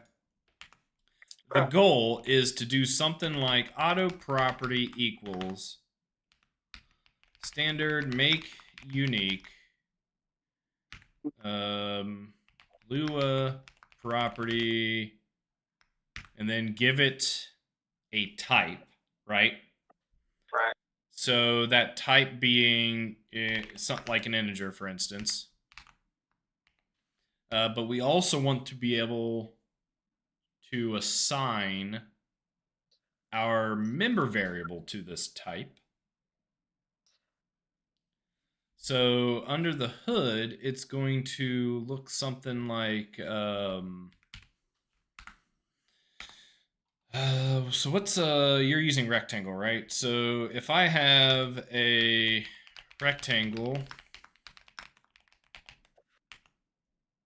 and rectangle has a width, there we go. Yeah, rectangle has a width, then I would do something like rectangle width,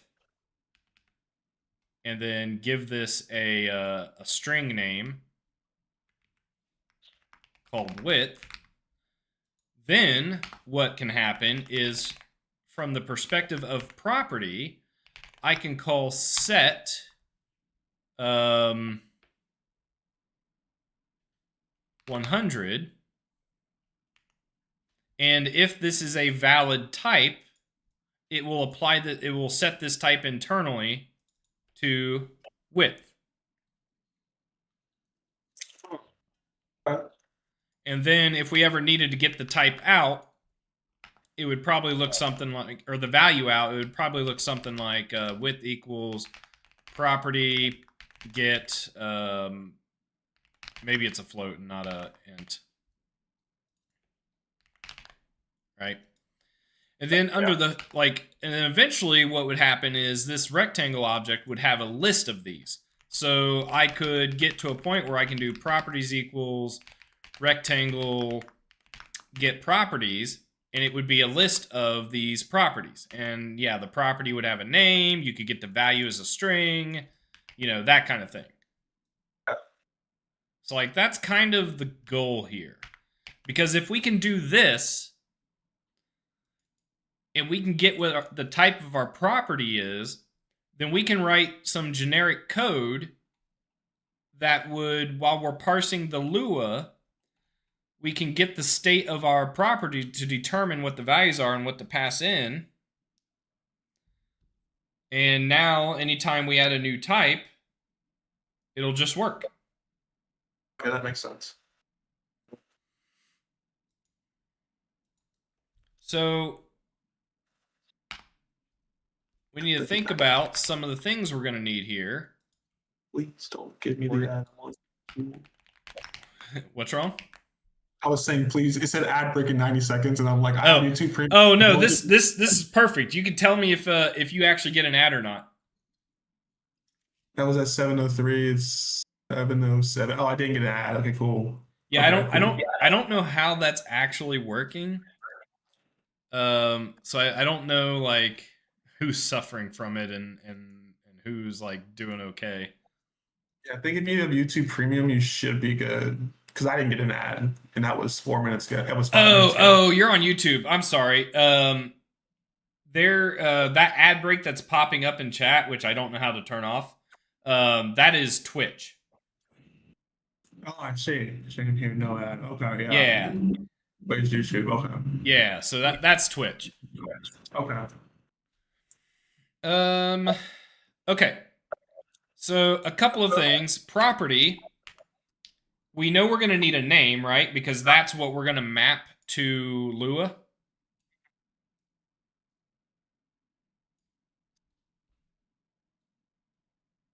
Suffering is a strong word. All right, good to hear. New job. Good morning from Australia. Holy crap. Oh, wow. And good luck finding a job in 2 weeks. Jesus. That's a lot of pressure. No stress.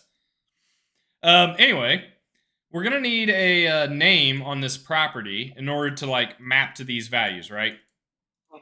So that isn't type specific. So we can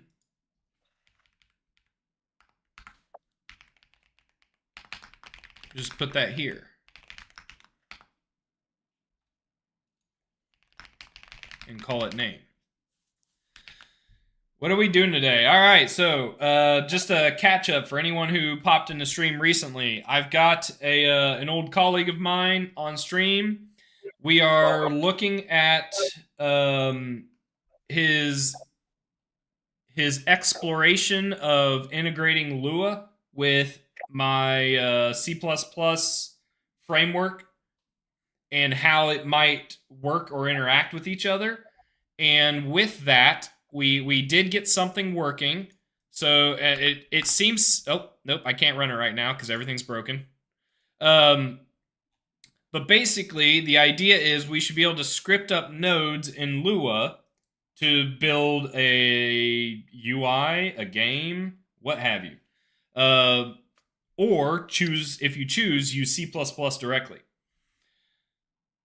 So now that we have that kind of figured out, I am showing my colleague here how I might go about handling generic type erased property systems to support loading and like deserializing the Lua state into the engine. All in an effort to maybe someday get it to a point where I can come in here, modify a value, and hot reload my C++ application, which I think would be pretty cool.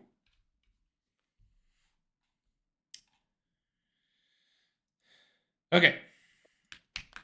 So we know we need this, which means it's gonna handle this for me, so I might as well just let it. We'll mark it explicit. Are you able to read the text just fine, or do I need to zoom in a little more? I can read it just fine. You can zoom in maybe a tad bit, but it's pretty good, don't mind. A little better? Let me see. Yeah, that's better. Yeah, that's good. Right. That's more than enough. Okay. String name, except I want to do...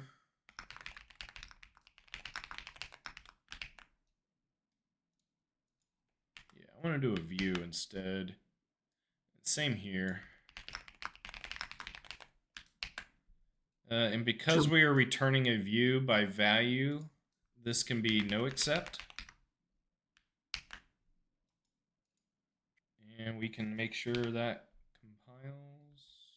String view, the header is misspelled. Oh, thank you. String view.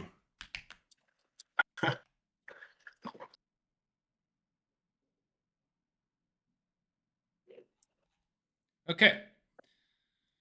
So that's like a simple step, right? We need something, a base class to represent a property. Now, we are going to be inheriting from this, so that does mean we need a virtual destructor. Mm-hmm. And as soon as we define a destructor, then we need copy. Oh, we need to actually copy assignment, copy constructor. Yes. Move constructor, move. Yeah, for the rule of this is 5, I guess, in this case. Rule of 5.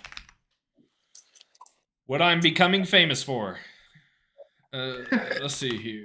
Property.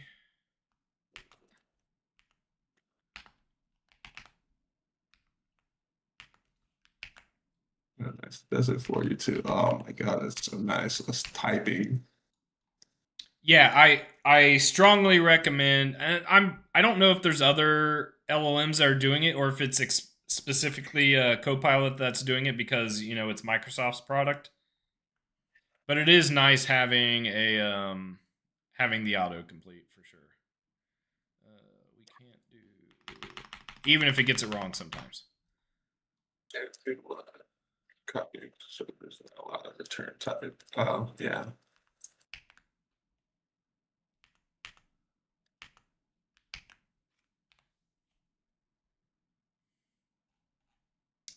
Do I have a team? No, not really. This is just a colleague of mine who wanted to contribute and learn some C++ from me while I'm actively working on this. Jamal, do you want to give a quick introduction? I know you did this a couple weeks ago, just kind of a minimal of your background and how you know me.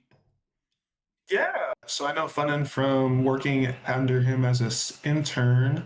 I go to college and study computer science and computer engineering, and then I guess I have an IT degree as well that I don't like using.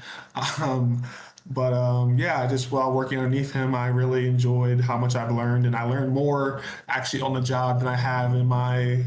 I don't know how long I've been in college now, for forever, like 7 years or something like that. Even as a master's student, I've learned more, I would say, working than I have actually as a master's student and an undergrad student.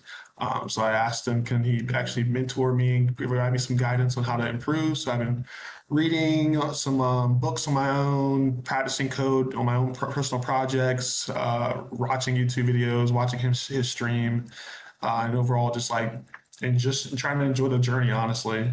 So yeah, Good deal. Thank you. I appreciate that. no problem. Okay.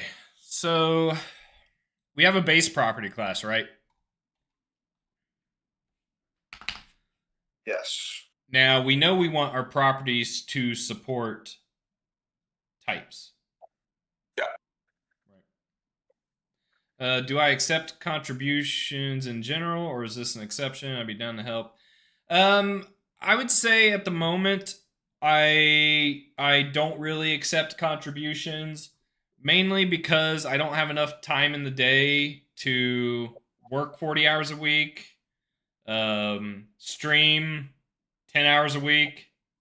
Actually, how long do I stream a week? 25. Oh. Close. I probably stream closer to 15 hours a week, and then also handle code review, things like that. And I also am a little concerned of accepting help to build up a framework that I may at some point use to make a game to make money off of. And so I haven't I'm not settled with exactly the direction I want to take this project yet, other than I'm using it to explore C++, teach C++, and maybe show off some C++ to others who want to come by and watch. Um, all of that said, subject to change down the road, maybe when I have a little bit more free time, or maybe when I can dedicate more time to like streaming and not working. You know, that's the dream. Um, but for now, no, I don't think I want to accept any contributions because it would just take too much time to maintain. But you are welcome to follow along and ask questions. Okay, so we need to implement a type that we can actually use to manage our state Mhm. for specific types. So I like to do something like this. Um, yeah.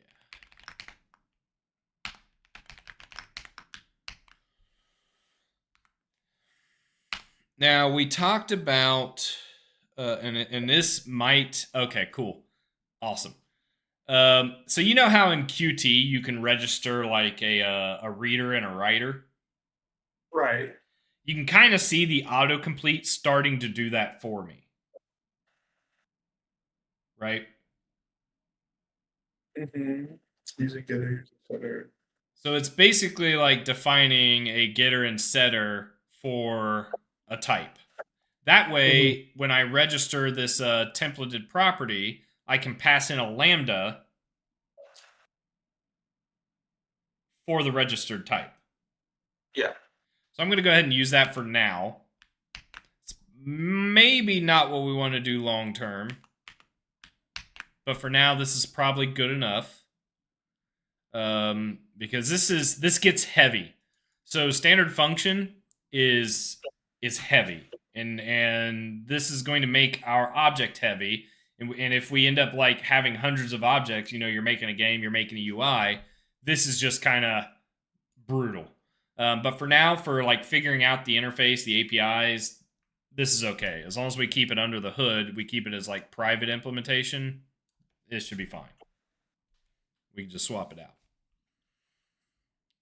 So here we can get our value and set our value. So this is, I think, a good start. Let's make sure that compiles. It doesn't, probably because we need to include functional. Yeah. I'm going to go ahead and close out Lua. All right, so that compiles. Let's use it, or see if we can use it. We need to import lua.property. And so the way we were doing this, or the way it's expected to work right now, is I should be able to do auto property equals, autocomplete for the win. Make unique template property with passing a lambda. And so we define a getter for get width and a setter for set value, right?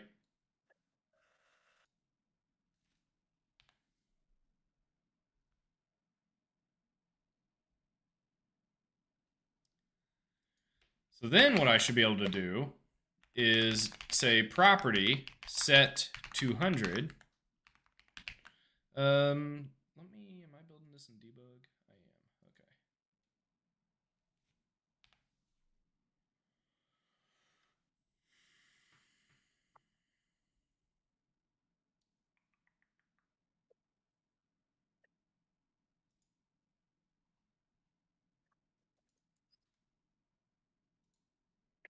See if we can step through this real quick.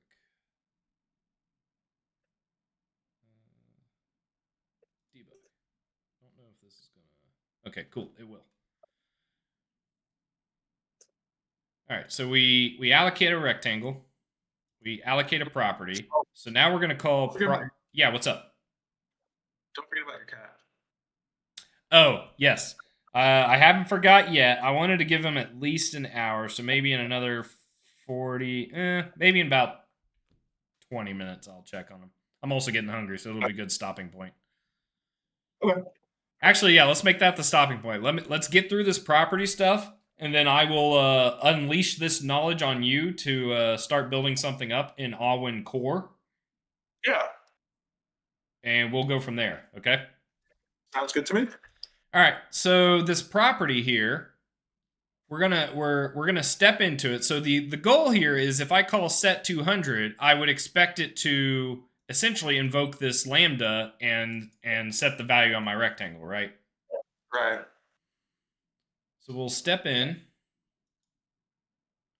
step out of this nonsense, step back in, and we are now in our template property instantiation, which is going to call the setter. So we should be able to step into this, step out of that nonsense, step back in. Oh, maybe I needed to keep going. Yeah, let's just step out. We should be able to still see if that worked. So the rectangle here, it should have a width of 200, and it does. So that worked. That's great, right? Yeah. But we got a problem. We want to be able to parse Lua and deserialize it generically, right?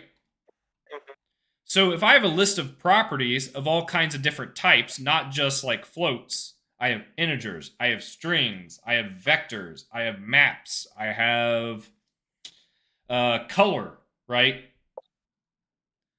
I can't just do a float. In fact, this property is probably going to be stored as its base type.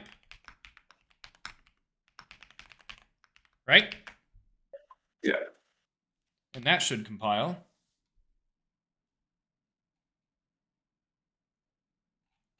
So now the challenge is, do I just leave this as a challenge for you? The challenge is, if I'm parsing Lua, and you know that Lua can, as that autocomplete showed us, which did I get rid of? I may have gotten rid of. I think it was down some. It was your X and Y value. Yeah. I may have gotten rid of it. That's fine. It's on the strain. But we know that Lua, or at least this Soul API, you're able to get the type of the field, right? Correct. Yeah. If it's a number or not. Yeah. So we need to get to a point where, and now here's what I don't know, and what you might need to figure out is what does number mean? Is it an integer? Is it a float? Is it both? Right? I don't know enough about the Sol API or Lua to know what all the like base types are supported. Yeah. But like worst case scenario, it's going to be if uh, Lua.value.get type is Sol type number, then it might be you just straight up dynamic cast to a float, right? And do something like that. So that's one possibility. And then if that's the case, then we have to, at a bare minimum, do something like this for every every base type we want to support with Awen. Right. So that would be one cost we'd have to pay. Or we could potentially do it a little more generically. And if Lua is able to give you the values as strings, like all the values as strings, then we could have a generic property set value as string, something like this, and then it's just like Lua value dot to string, whatever the API is for Lua. Yeah. Right. This becomes a lot cleaner from our side, and then we just like the implementation is under the hood here, and then we handle that, and that's where I was curious if like a serialization library would solve that for us, because then we don't have to stress about like writing our own serialization code for all the different plain old data types. I've in the past have just used like a simple I say simple. I've used a small JSON library to handle like data type to string conversions, because I can treat larger objects as like a map or a vector, that kind of thing, and then just pass a string into that library to deserialize it for me if my underlying type is like a vector or a map. So that's a possibility. Another possibility is we could have a property set value, and this is effectively a standard any. And that any can take any type that the Lua gives us, and then under the hood we would do the verification that we can cast the any to our explicit type, right? So for any of this, though, we still need to know generically, like, if I'm going to set a value, a number, to a number-based property, but I only have a generic property, then I also need a get type, right?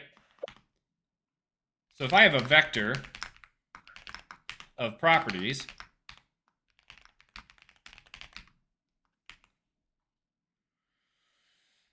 okay, so it's already doing one, but this isn't the ideal way. You don't want to do a dynamic cast over all of these. What you really want is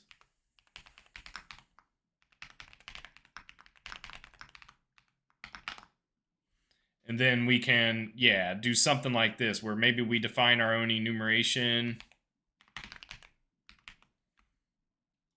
like that, or we could just straight up use type ID and do some verification that way, where instead of an enum,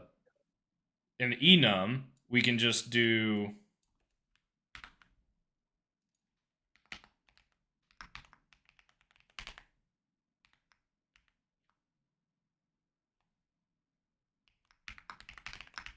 something like this. So we could also do something like this. And what would this look like? Well,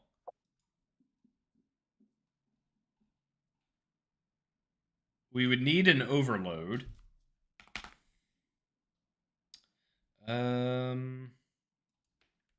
What's the header? Is it type info? I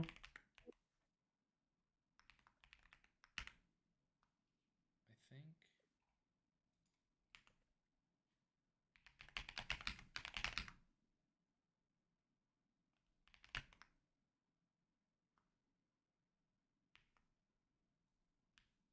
Something like that, I think.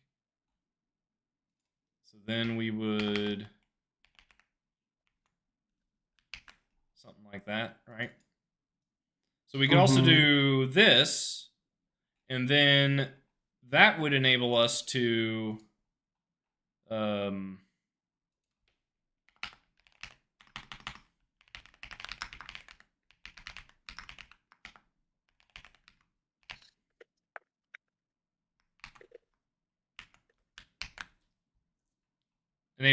that would enable us to do something like this.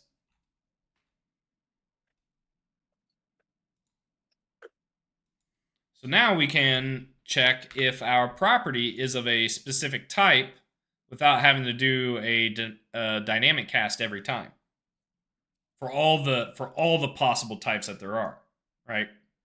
Yeah. But I don't know if I necessarily want to do it this way because again, our parsing implementation means that for every potential like member variable type we would want to support, we would have to manually make this check in our code that is parsing Lua, which maybe that's the way we go. I'm going to put it on you to do this exploration to see what works and what pain points you run into.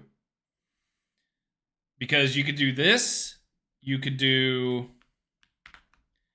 this solution up here. The cleanest from an API perspective of using our property system is that whole string thing, right? Because if I can just do property set value as string and then do like lua.value and it happens to return a string, problem solved. Right.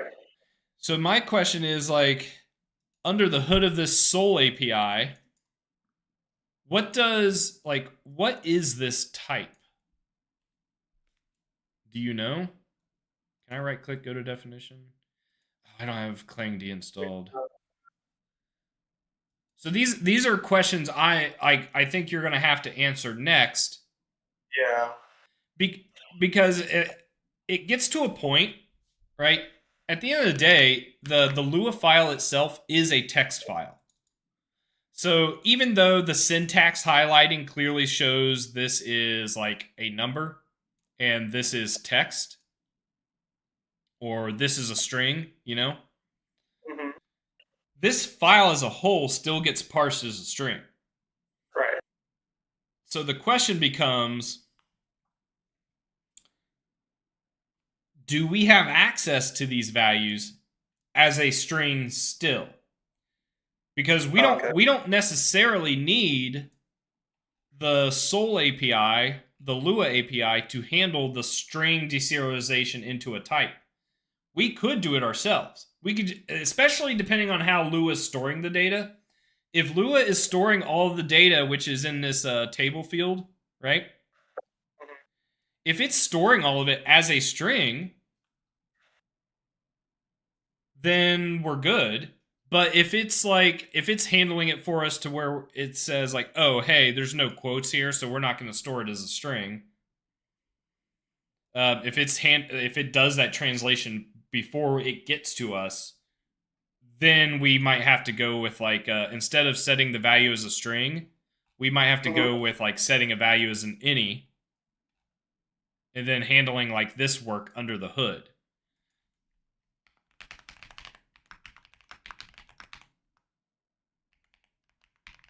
So let me ask you this.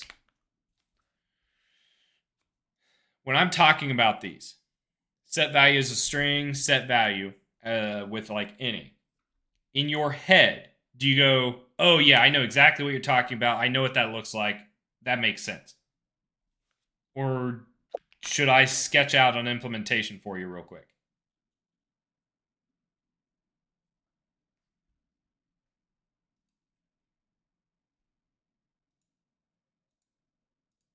Sketch out. Say that again. You cut out. Sorry about that. Sketch out an implementation for me. Okay.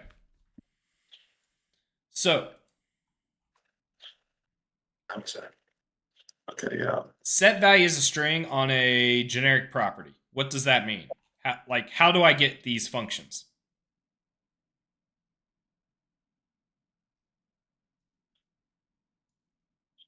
Repeat that question. I'm sorry. I was looking at something. How do I get these functions? Set value is a string, set value. How do I get these as APIs for my property type?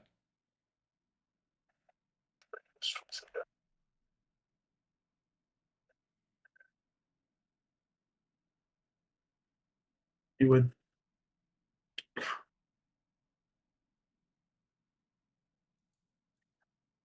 create them yourself. Yeah, you got to add them, right? You got to add them to the property class, right? Yeah, I mean that makes sense to me. You create it yourself. Yep. But you asking trick questions. No, I'm not trying to. I'm not trying to be tricky. I'm trying to walk you through step by step how to build this out. Okay. Because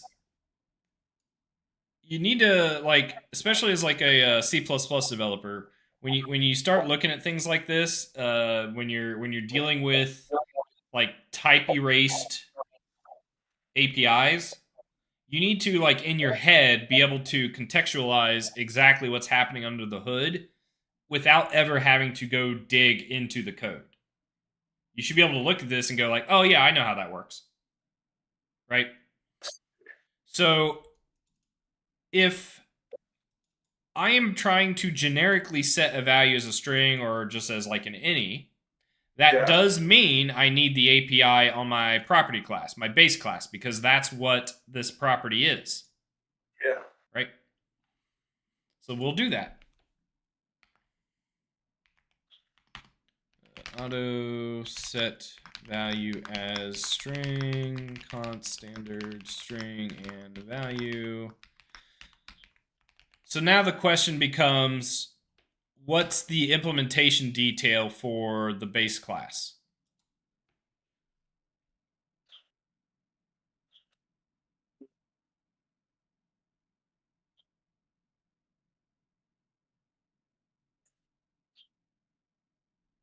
And I need the same thing for like standard any, right?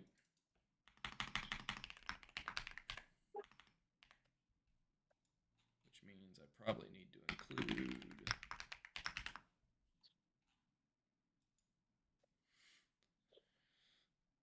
because the goal is to get this value as a string or the value as whatever type it is and store it, right?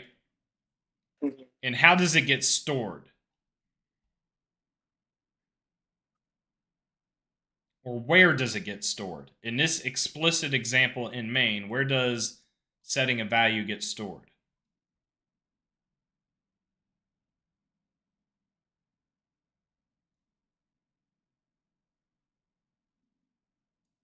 As a function right there. Yeah, there you go. In the setter. It gets stored on the rectangle. Right? So whatever you've registered the property for, that is where it's getting stored. Okay? So, if that's the case, does the base property have access to the lambdas? No. No. So there is no implementation. So we got to set it to 0. And make it virtual.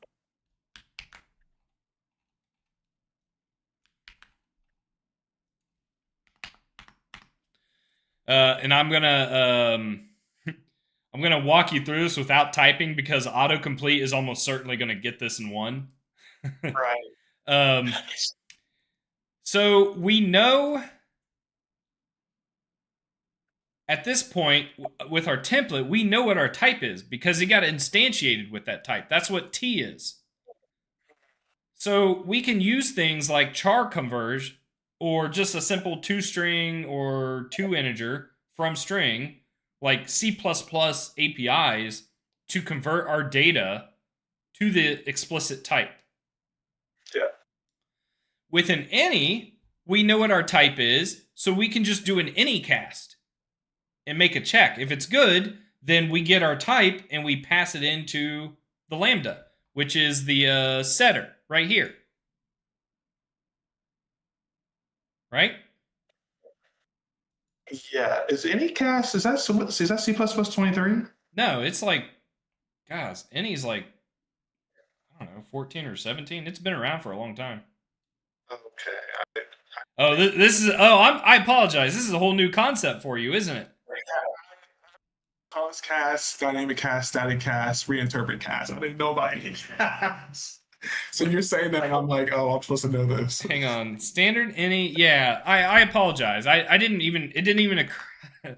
This sounds all high and mighty, but it didn't even occur to me that a C++ person didn't know any. It makes sense. 17. 17. Okay. Yeah. So for any viewers out there, if you are not aware of an any is basically the modern type safe way to utilize void star. So back in the day, now I think for C developers you still use void star, but back in the day, in order to pass any type around to any function, you would take a pointer of it and cast it to void star, and then once you're in the function, cast it back to your specific type, right? Right. That makes sense. That's not very safe. And it's not just a cast, it's like a reinterpret cast. That's not safe because you could end up, like, it's very bug prone. You end up in situations where you, especially in larger code bases, where you start to lose track of context and other people have written code and had their own thought process. So you end up accidentally casting to types you didn't expect to cast them to. And so now you end up with these bugs. So any is a type safe way of doing that. You can pass in any value to it and then cast it back to that value.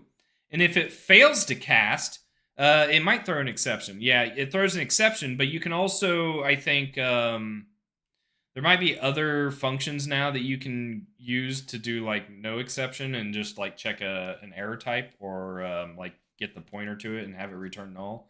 I don't remember. I might be mixing that up with a variant. But you can do a cast, and if it fails, you can like handle that failure. Versus a reinterpret cast just letting you continue on about your day as if you knew what you were doing. Right. Right. So that is what any is. It is a type erased way of passing values around. So that's what I was getting at when I was talking about this. So I'm going to paste these functions in. And I'm assuming, yeah, there it goes. It was gonna, yeah. Oh my god. It was gonna auto complete all this, right? So you could set a value as a string, and if the value is a float type, you can do string to float. If it's an integer type, you can do string to int. But I would argue and say we would want to use char conversion instead, as it's more performant. And then I would argue, well, if we're going to be doing all of this, maybe these could be their own standalone functions where we, just create a general conversion for string to float, like string to types and types to strings. Then I would consider looking into making use of like format or the format library. Just because it becomes a pain in the butt to like manage all this. We're effectively serializing at this point. So really, I would just argue to, like, I'd make an argument to utilize any kind of C++ library that can handle the string to type conversions for you so that you don't have to maintain and test it yourself. And then if and when we decide we need the utmost performance and we can write it better, then I would switch over to writing it ourselves. At least this way, it gets it up and running more quickly, and we can hit the ground running. Now, we could use Lua to do this for us under the hood. We could do that. But as part of my goal with this framework, I kind of want Lua to be a standalone plugin. So it's like an optional feature. If you want to use Lua, load the plugin, and now you can parse Lua. If you want to use XML, load XML and load the XML plugin, parse XML. If you want to use JSON, that kind of thing. That way, we can extend the capability of Awen without having to mess with the core API. That's why I kind of want to avoid using the sole dependency, the sole Lua dependency, as like a core dependency of Awen, which means that I don't want that in here. So we need to handle that ourselves in some fashion, some more generic fashion. So I'm okay if we want to use a smaller library that will handle the like string to type conversions for us, and then make calls to that library in these functions. Yeah, yeah. I grew up in the world of XML as well. It is very verbose. So that's kind of where I'm getting at with all of this. But you can see where it's doing this this compile time check. So basically, like at runtime, when we call set value a string, it has already like compiled in the code that we need. So it's not going to have all of this. It's using const expr. So right. if our instantiated type at compile time was a float property, then it's going to use this. If it was an integer property, it's going to use this, so on and so forth, right? So that's where all this is coming from. And then the cool thing is that I actually don't even agree with this autocomplete. This is what I would have used if we only had access to C++ 17. If we have access to 20 and 23, which we do, then like I mentioned, we could turn these into functions that use concepts, and then we just call like toString or fromString, and then the concept would dictate which function it actually pulls in. Okay. Cool? I'm following, yes. So so I think then oh no, it's right here. Kind of like I mentioned, is I want to get the next step here. So I think I will go ahead and merge your changes because it's all like a self-contained app, and we want it as an example. But I think the next step is to start thinking about generic properties for Awen and how we can use these properties to generically pass Lua data into our objects. Yeah. Yeah? Okay. So what I would expect then is all you're going to do with Awen is figure out the property implementation here. So I've got like the core piece, right? A base property class, a template class. You will need to figure out if like setting the value as a string or setting the value as an any or something else entirely. And then in your app, what I would expect is you to just do something like this. Okay? You need to actually that's not going to work, is it? Are you no, it would go up here. It would still work because you're parsing the properties afterwards, right? So like all of this, right? So I would expect then that you would move this. Let's just do that.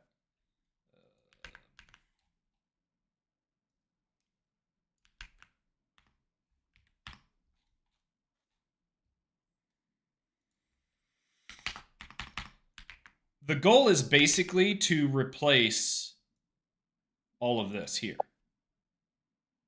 because this is manually written, correct? Correct. Yeah. So the goal then would be to replace this. And build out like a vector of properties. Mm-hmm.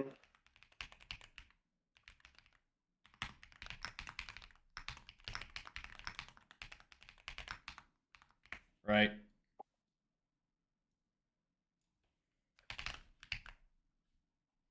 And then loop over the properties and then generically parse the Lua values into the properties. And then your app should still work. Right. Yeah? Okay, that makes sense. I follow that. Without any of this. And then the next step after that will be like validation, right? Because you're manually calling height here, color, but we can't do that. This is going to turn into something like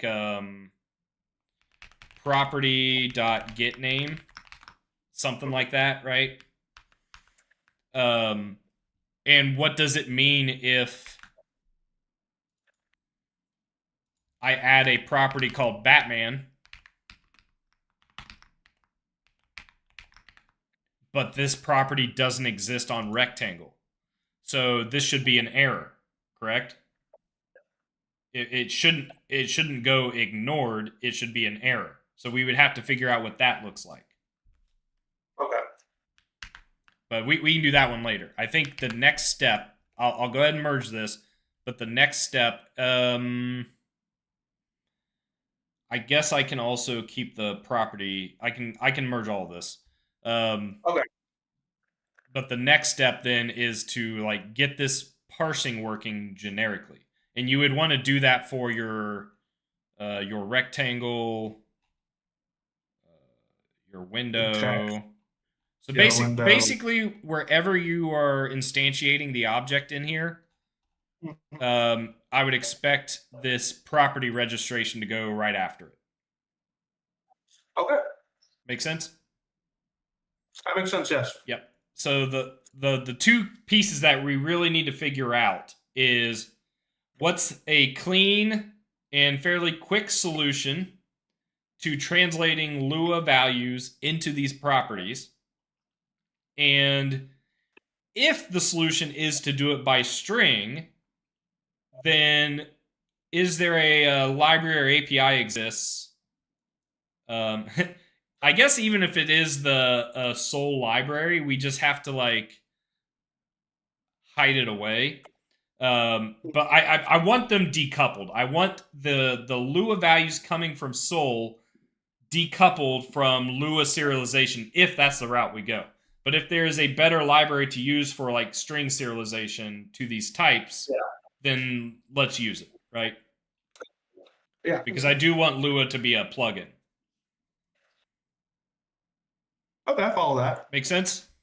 It makes sense. Yes. All right. Let me. I'm actually going to comment all of this out because I think this would hose your currently working solution.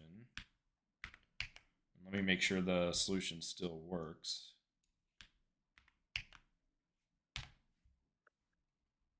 No, it doesn't even build. I don't think there's an underscore. Type in the Invalid argument. Yes, that's all of this should be commented out.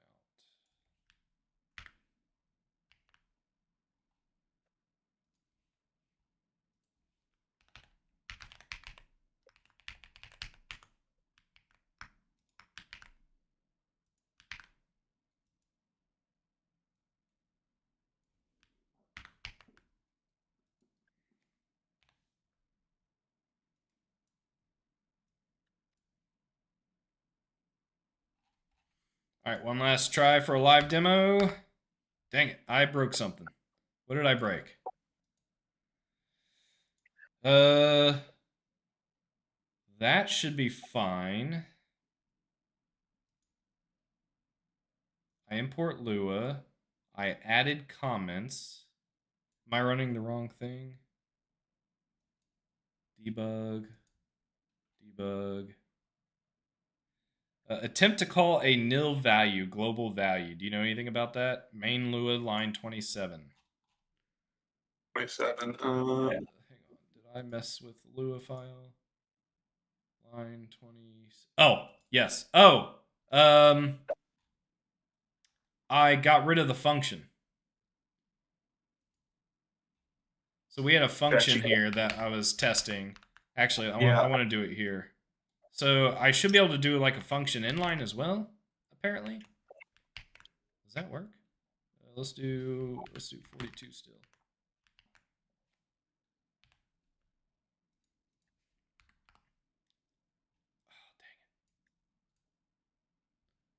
Oh, dang it. Let's make sure. Sweet. Okay, so I thought, does Lua not have a way to?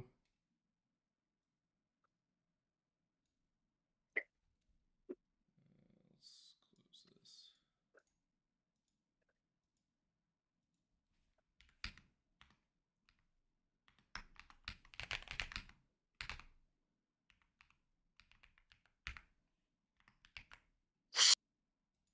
Ooh, yeah, it's not. I guess not.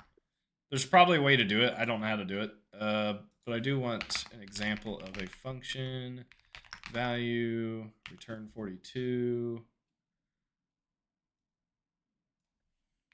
value. There we go. All right, cool.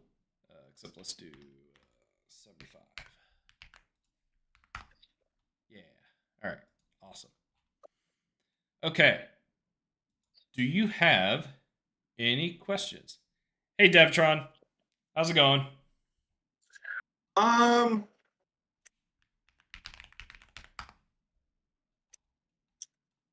I guess no. Again, I guess I'll have some. I'm sure I'll think of something as I'm coding this. Like I did the last time. I don't have any questions so far. I think I follow everything that you want me to do so far.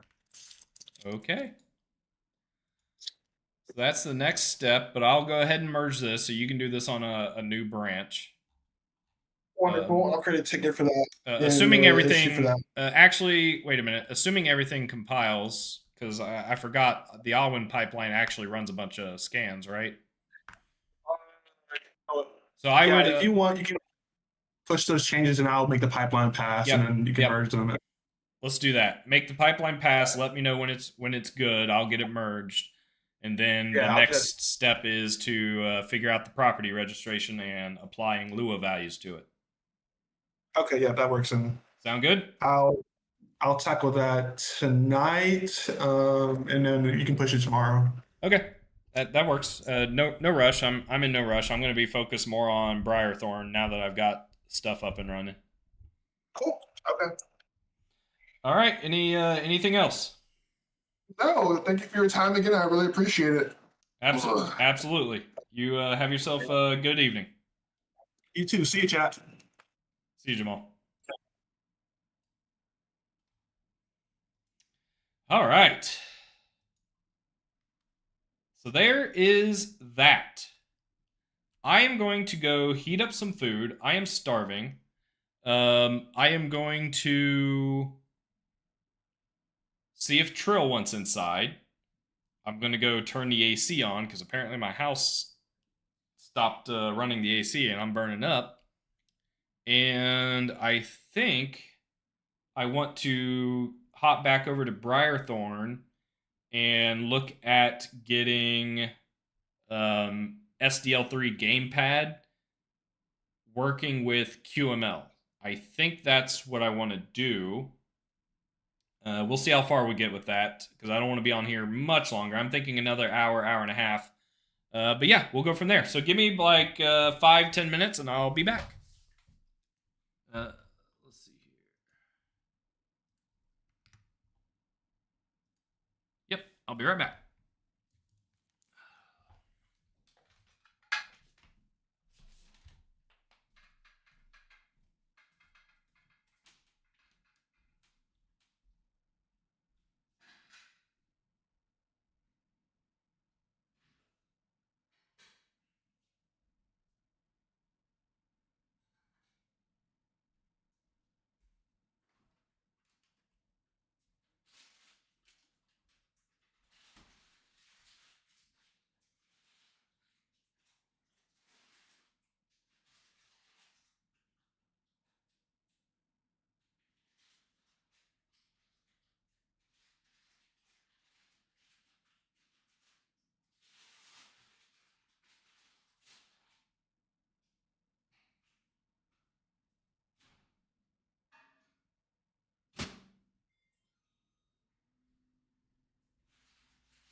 not want inside.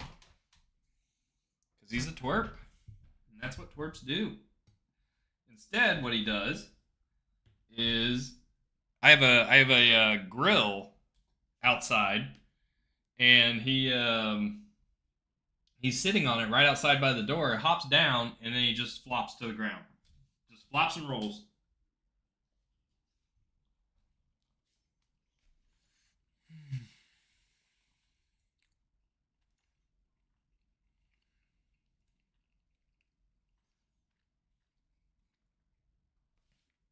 He does appear to be an outdoor cat.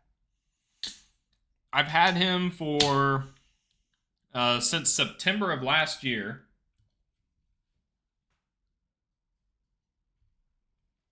And I've tried to keep him inside as much as I could. But every now and then he escapes out the door.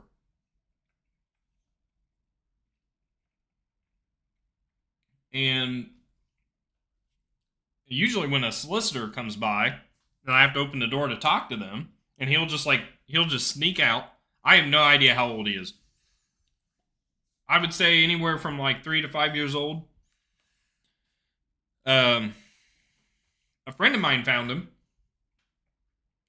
and followed them home on like a 3-mile walk, but they couldn't keep him, so I was like, yeah, I'll take him. And he's super chill, and he gets a little bitey, but he's super chill. And he sneaks out the door whenever I crack it open, and I'm like, shoot, he's gonna take off and he's never coming back. That has not been true. He keeps coming back. He'll take off anytime he gets a chance to get outside. But then later on, a few hours later, he'll be sitting on my porch, just sitting there, chilling, waiting for me to open the door for him. And I open the door, and he just walks right in. So I guess, like, at least for now, he's here to stay. But I could tell he really likes being outside. So I have, honestly, this week, have started letting him outside every day in the backyard. And he just chills. He chills and wanders around, and then chills on the porch and waits for me to let him in.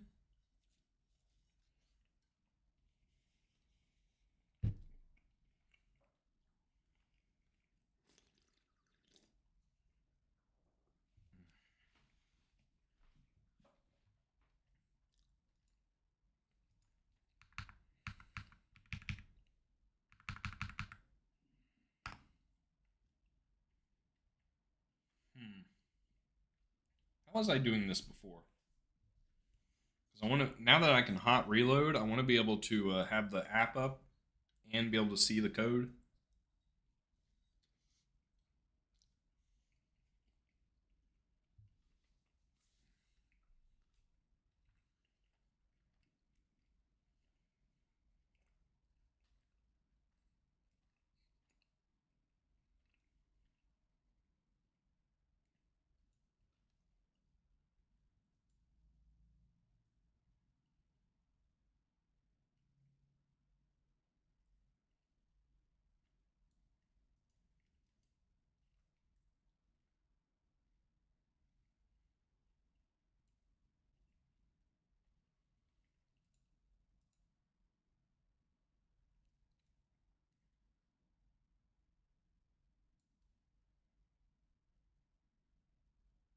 Oh, wait a minute. Why? It's not showing anything for you guys.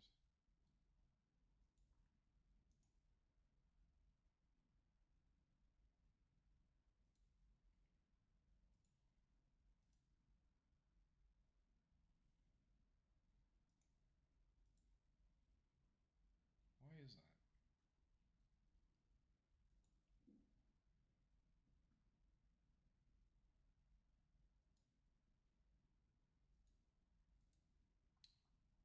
Weird. I wonder what that was all about.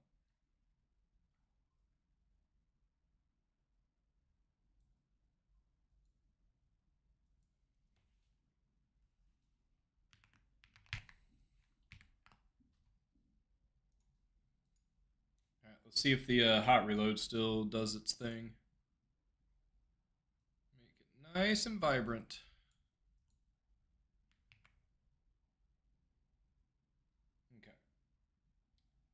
So the default size is too big.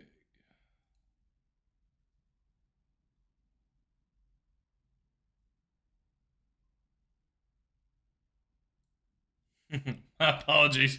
My eyes! If I do this, oh, it gets even smaller. Okay. So I need to. What's the best solution here?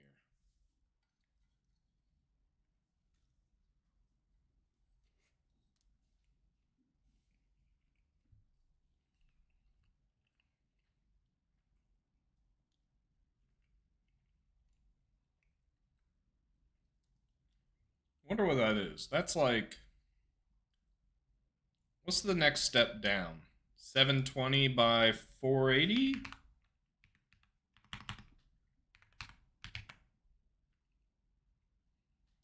That's not 16 by 9. What am I trying to do? Um,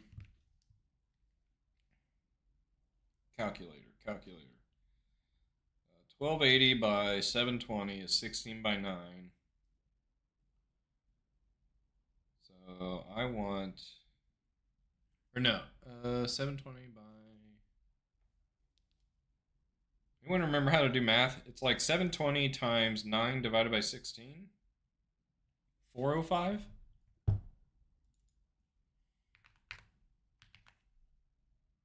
Hey, there we go. Okay. So let's do that. Now let's undo. Oh, shoot. 720 by 405. Let's undo 720 by. Let's do that. There we go. Perfect. Now I can do some hot reloading. Ooh, except we've got something going on here.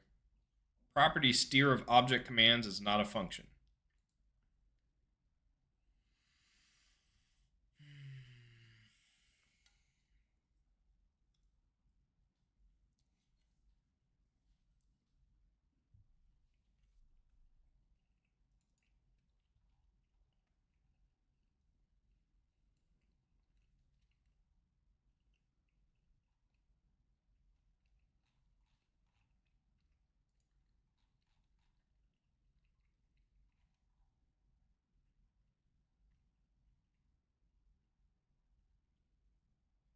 Yes, sorry.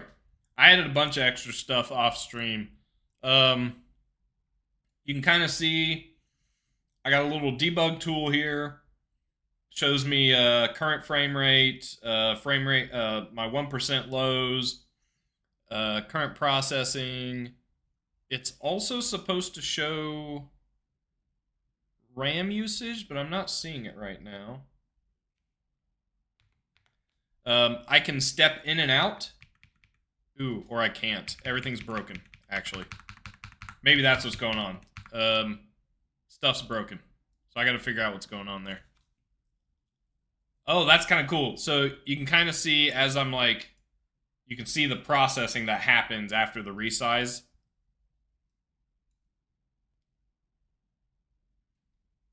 So it'll give me an idea of any like spike in CPU usage.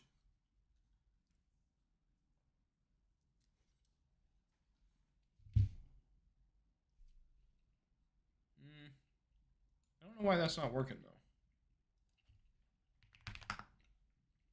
Because I think it works if I am running it directly.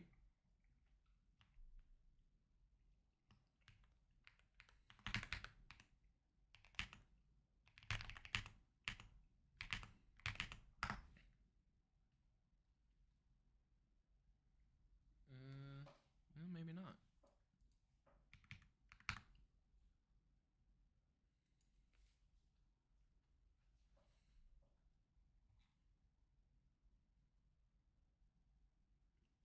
Commands.steer is not a property. Property steer of object commands is not a function. That's a flippin' lie.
Oh no, I don't have my headset on.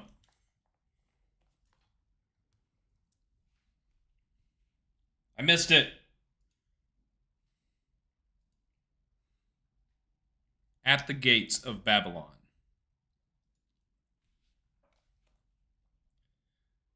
Debug. Debug. Debug.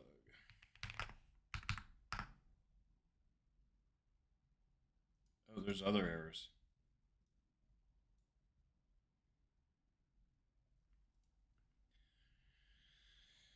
Okay, it is struggling on my singletons. Oh, do I need to? I don't remember. Is it like Pragma Singleton? Or no, that's an entity.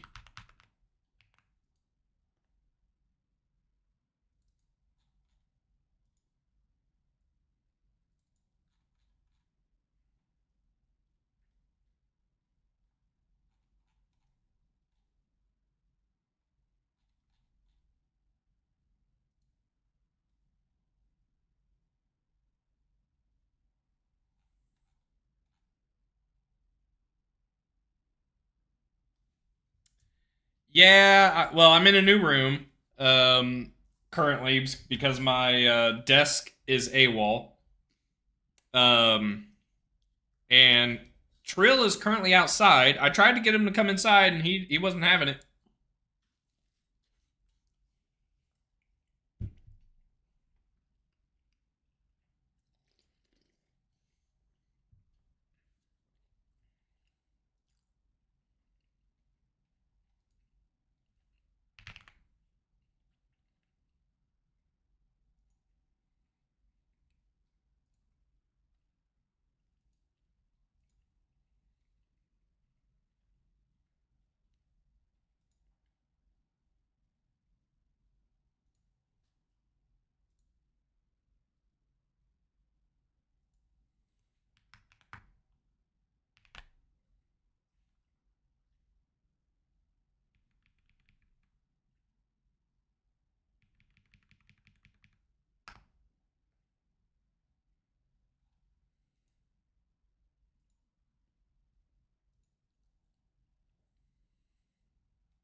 That was desperate away. You'd be surprised. But I ended up selling it to a friend because I needed a bigger desk to support more stuff on it.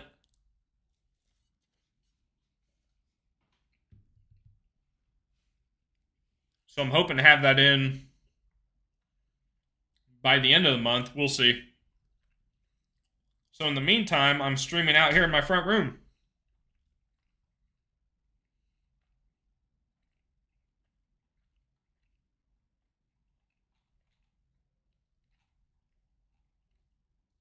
Is it? Did I make a change that I'm not aware of? This was like just working.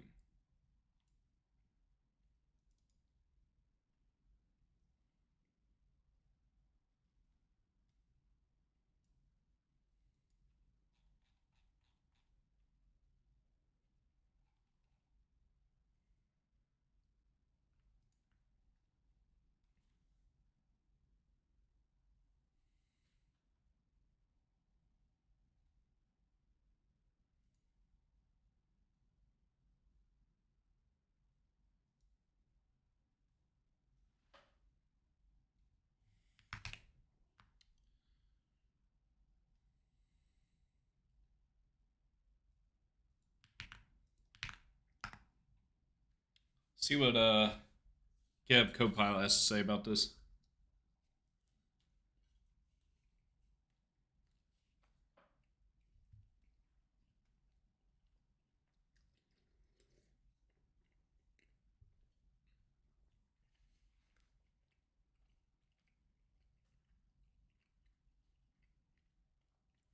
Yeah, I'm currently using like I don't remember. I think the desk was 55, 60 inches long.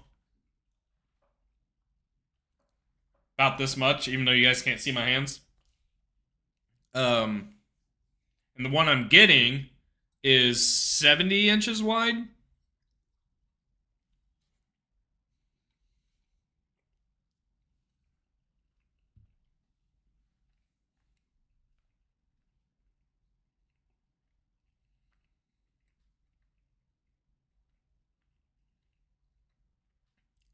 I know it's a singleton registration issue. I just don't remember how to fix it.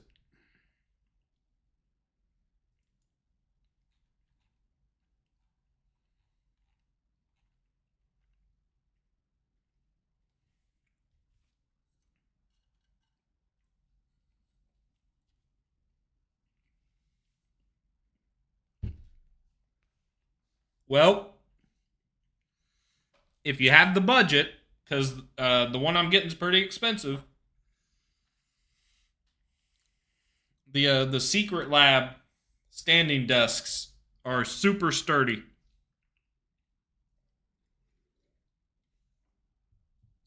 Hashtag not sponsored.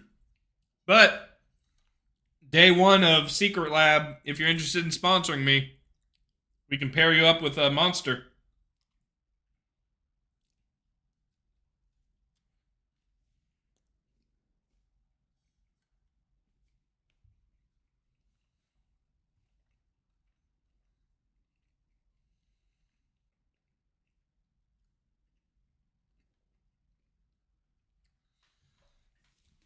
Look, with enough sponsors, you guys will just have to we'll just have to put up with whatever viewing space I give you.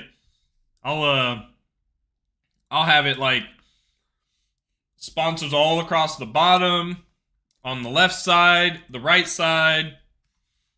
You'll just like you see the little square that I'm in. I'll just not be here, and I'll just put the code there.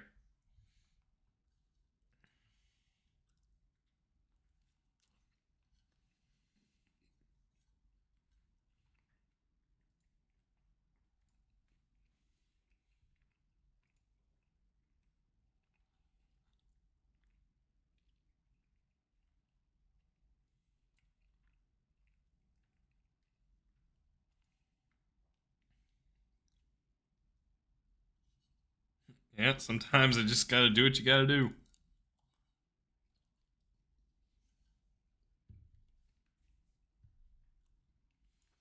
Wait a minute. I wonder.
I don't know about the load or the size, but it is a electric standing desk with, or at least the one I have, the Magnus something.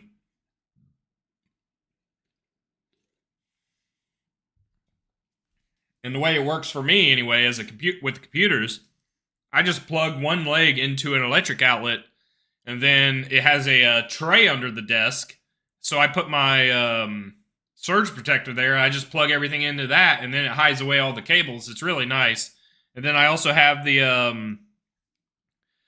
the desktop the tower mount for your PC on the leg, so that I can raise and lower the desk without like any cables stretching or pulling.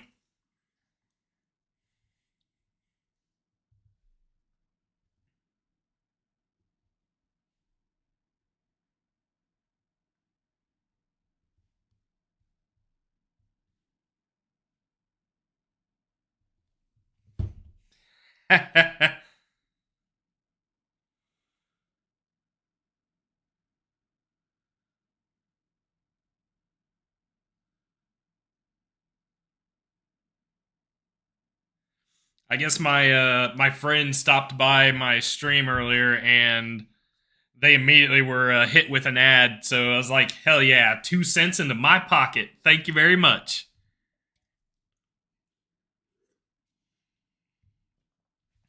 Okay, what is going on here? Why is this struggling?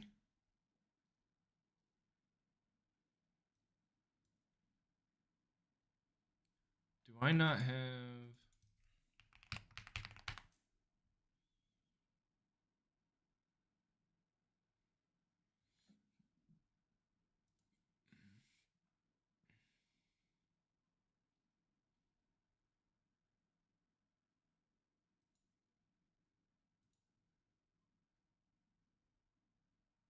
Oh, okay, so I added the SDL3 dependency.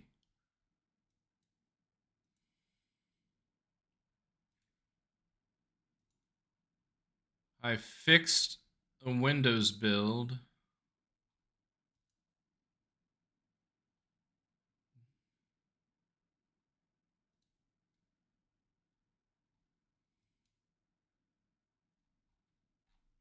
All that looks good. I'm running this on a different computer. Is this worked on my computer situation?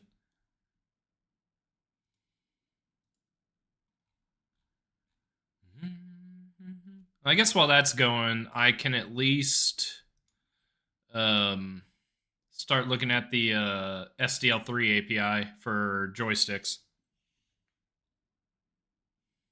I know I'm a little worried about how long it's been running. I'm just like, have you guys seen that meme? It's like it's showing. It's like a GIF of showing like a battleship shooting bullets and missiles and things like that, and it's like GitHub Copilot after the update, and it's just like, and it just like ticks your the cost of AI as it goes up. Oh, it's hilarious. Oh wait, sorry, request failed. Please try again. Invalid input. Okay, so it just so this failed, and it probably cost me how much? Are you kidding me? Oh, that's not what I wanted. I just wanna be done with this. Alright, whatever. I don't even care. I don't even care. That'll be a future fun-ins problem. For now, let's...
Lincoln Park is just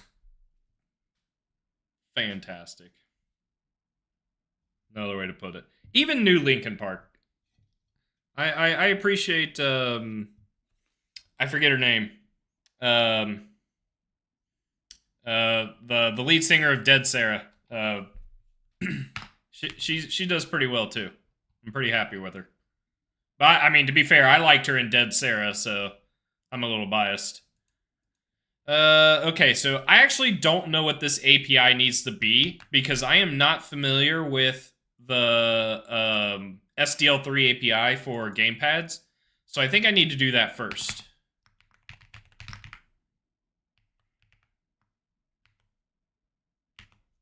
Is that what it is?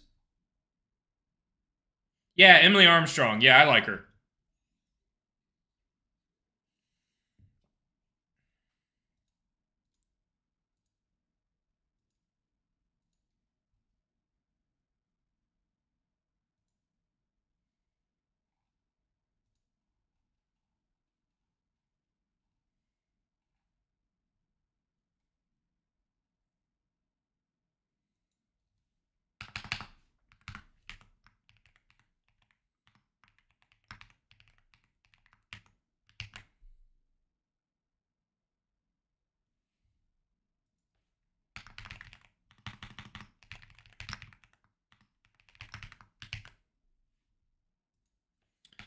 All right, actually, I have no idea what to do with SDL here.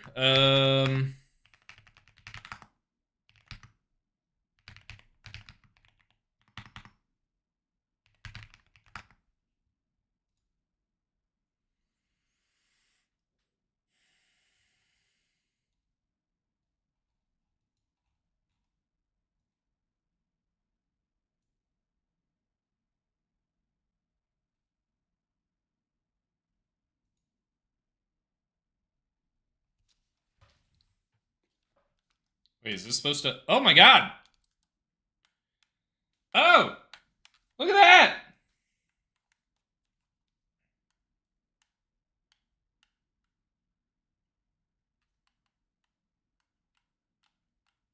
All right, this isn't suggestive at all.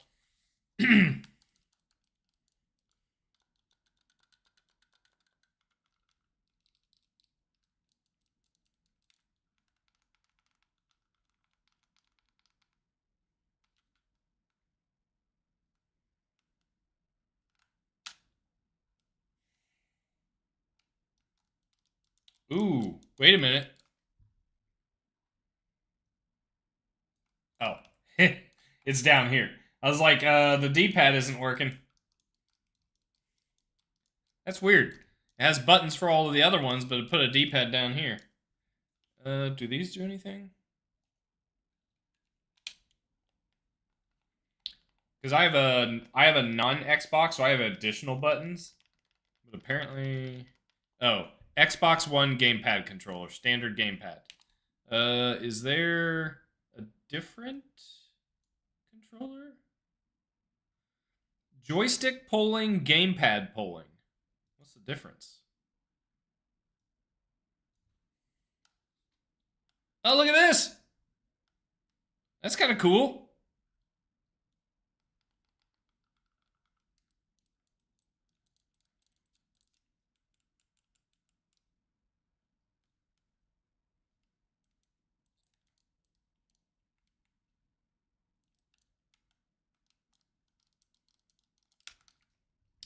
Okay, so it looks like this is all Xbox based. Wait, is that Rumble? What is this? This example code rumbles gamepads when buttons are pressed. Connect Xbox One gamepad controller idle. Okay, so it's picking up the controller after I hit a button. Ooh, I feel it. Oh my god. The controller's vibrating. Low frequency, ooh, yeah, that's different. Okay, so it's just A and B.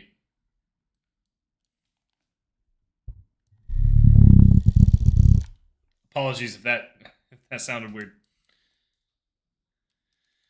Okay, so let's take a look at the code, because this is what I need. Yeah, I think it'll be pretty straightforward. Oh, was it actually really loud? I'm so sorry. I apologize. I realized too late what I was doing. And what I was doing was wrong. Init joystick, not gamepad? Oh, wait. Is this saying I can use a joystick or gamepad API?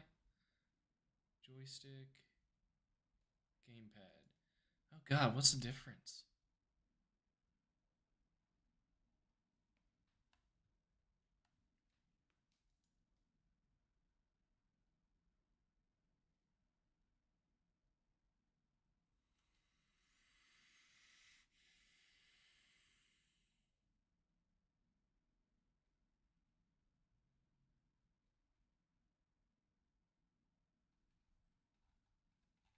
Well, I think the answer here is to just do the old copy and paste.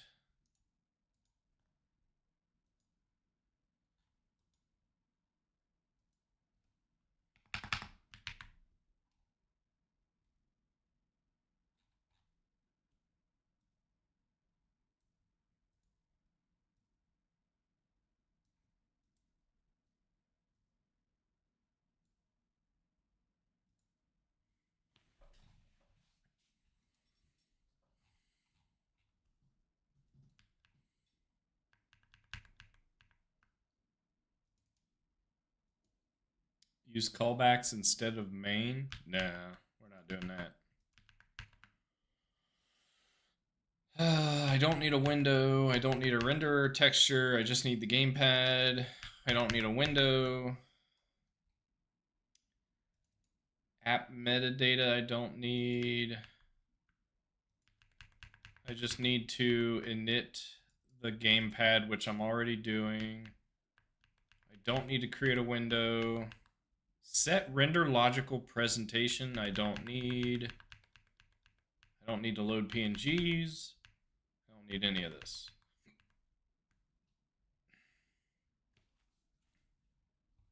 This function runs when a new event, mouse input, keyboard, etc. occurs.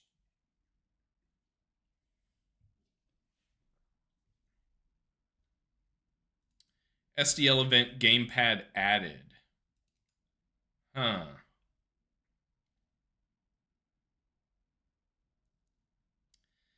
So I'm going to need to process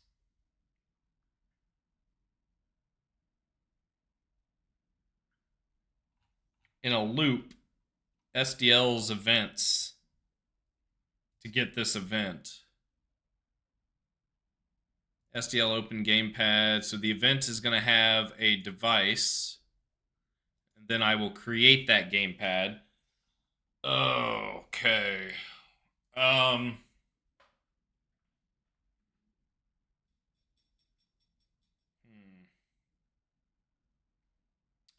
So that immediately tells me that I'm going to need to associate an ID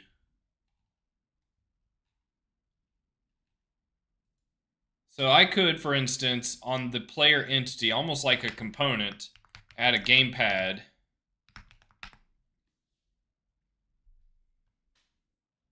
And then this gamepad is going to have like on connected,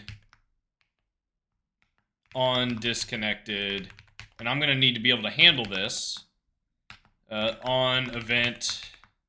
And then maybe I want the ability to just grab the state of the gamepad. So we're talking like property axis,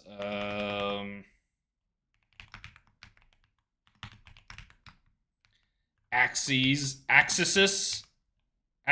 plural of axis is axis, axes. So we would have like axes.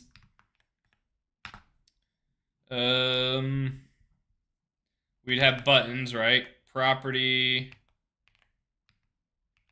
buttons. So maybe it's not on event. Maybe it's like on axis. On axis changed. So then it would be like the gamepad ID, or no. Oh, no, I don't know what to do.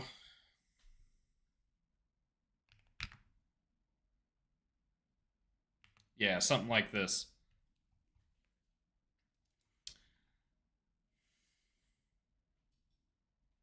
If this object is in charge of all possible gamepads,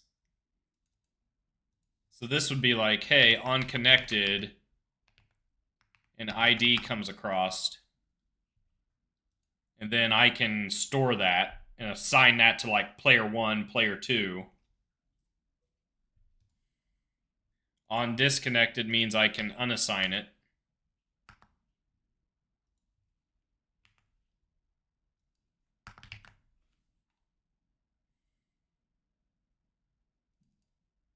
I forget this is JavaScript, so I don't define a frickin' type.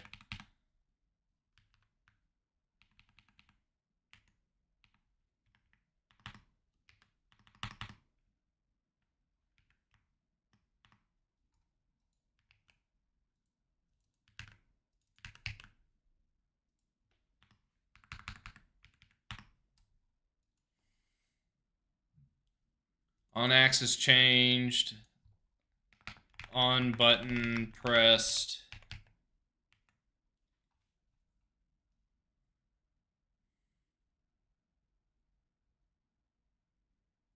And then I would use this to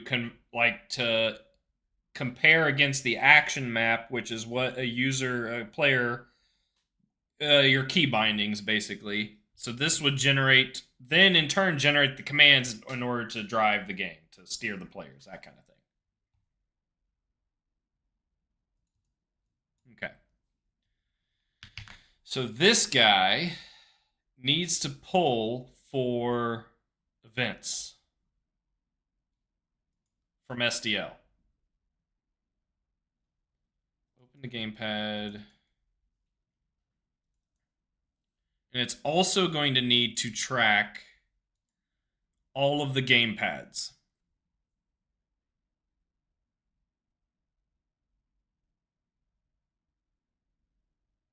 Okay. Let's try that real quick. That should be easy enough to do.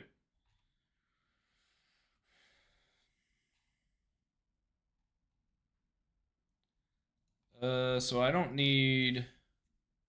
Oh my god, what the hell is this? Oh, this is for drawing. Iterate. Is this all drawing? Draw, render clear. Texture, render, render. This is all drawing. Okay, I don't need any of this.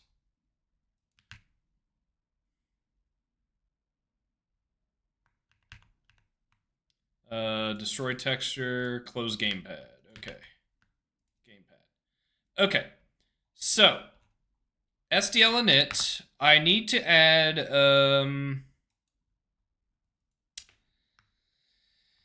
I probably need to do this in a different location. Let's do it after I load the game.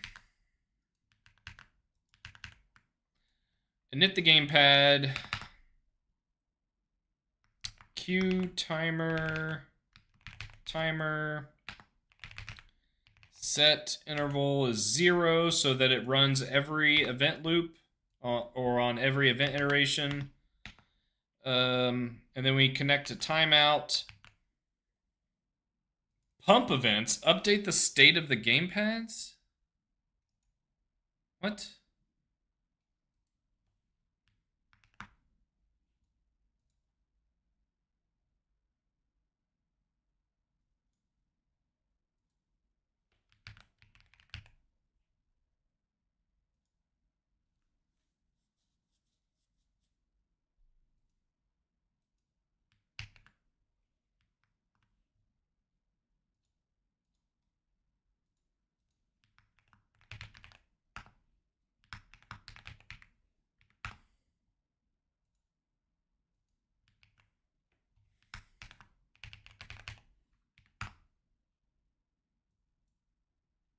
Dang it.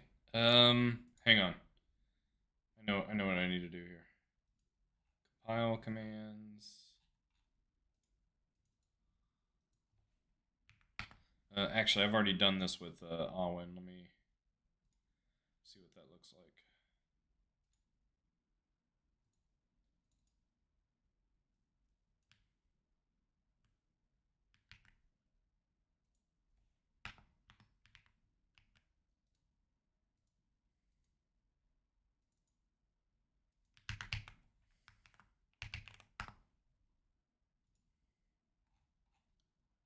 Boom.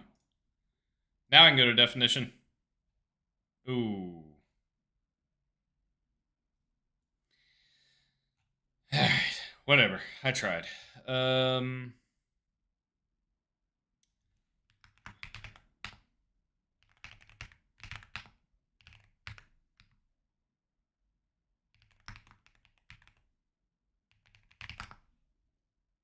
is this thing?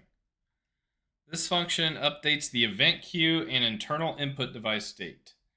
Pump events gathers all the pending input information from devices and places it in the event queue. Without calls to pump events, no events would ever be placed on the queue. Often, the need to call pump events is hidden from the user since pull events and wait event implicitly call pump events. Okay. However, if you are not pulling or waiting for events, example, you're just filtering them, then you must call pump events to force an event queue update. Fair. Except we will be pulling events.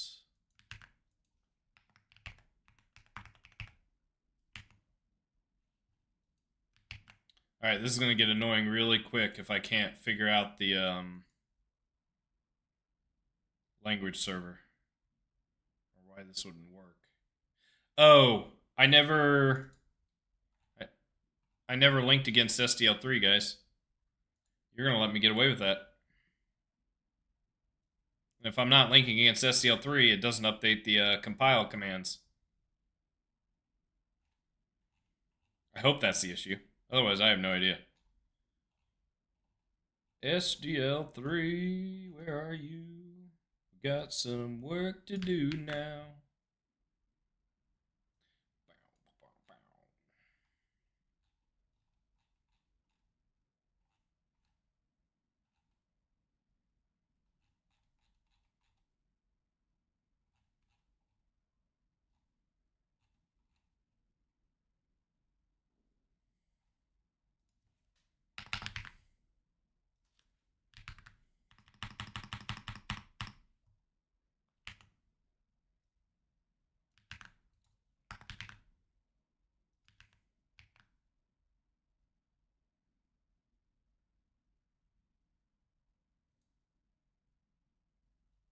Always is. Can't be my fault. I write perfect code 100% of the time.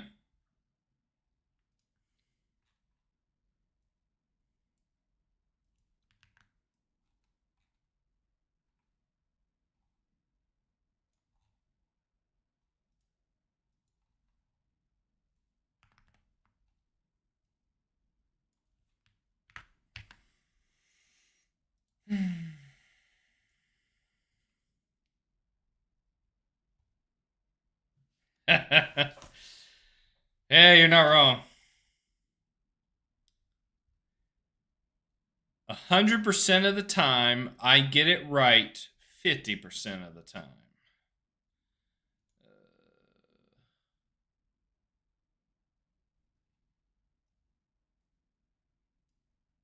Dang it. I need my intelligence. I need my intelligence. No. Work. Alright, well, I'm going to do this the old-fashioned way. Use compiler to rely on errors. The problem is I don't know what the API of SDL3 is. Oh, these red squiggles of death are driving me insane. Oh, come on. Why is this not working?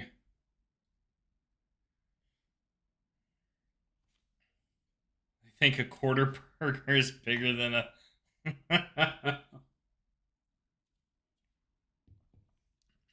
I don't... Is that an American thing? That feels like that's a failure to learn math kind of thing.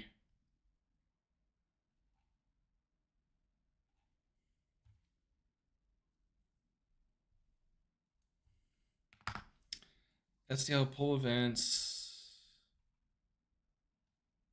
Or no, this is pull event. Does this return a function? Damn it. I can't write code without IntelliSense. This is miserable. I mean, okay, so to be fair, America's really big, don't forget. Different regions and all that kind of stuff. I wouldn't know because I'm surrounded by college educated people. Most of my friends go to college. I mean, my whole career is based around math, basically. So it's not really something I run into day to day. Doesn't mean it isn't true. Just not something I run into. SDL pull event. All right, this is annoying as hell. Is this the problem is I think I had this working on my other computer. For whatever reason, it's not working on here. Okay.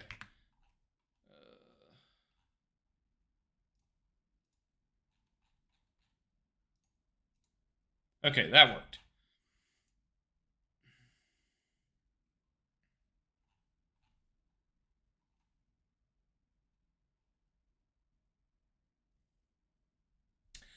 Oh, you know what? I think I do remember reading about that, Devtron. I think I do remember reading about the burger issue. You're right. I completely forgot about that. Yes. The general populace would get that wrong almost every time. I think. I would think so, Buffer. I copy and pasted it from Awen, which is using the same thing. I don't know if it's like a QT thing that's getting in the way or not. So I'm probably just going to. I mean, this works. I'm able to get to the header file now.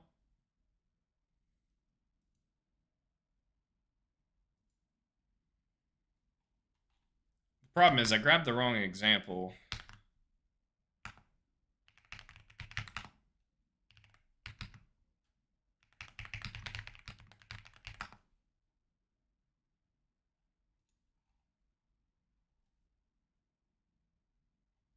See, that's what I thought. I need to pass in an event type. SDL event. Okay. Okay.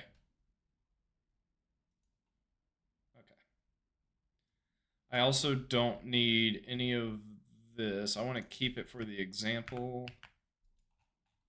I also don't need this. Oh, you know what? I need to include queue timer probably.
Jesus. There we go.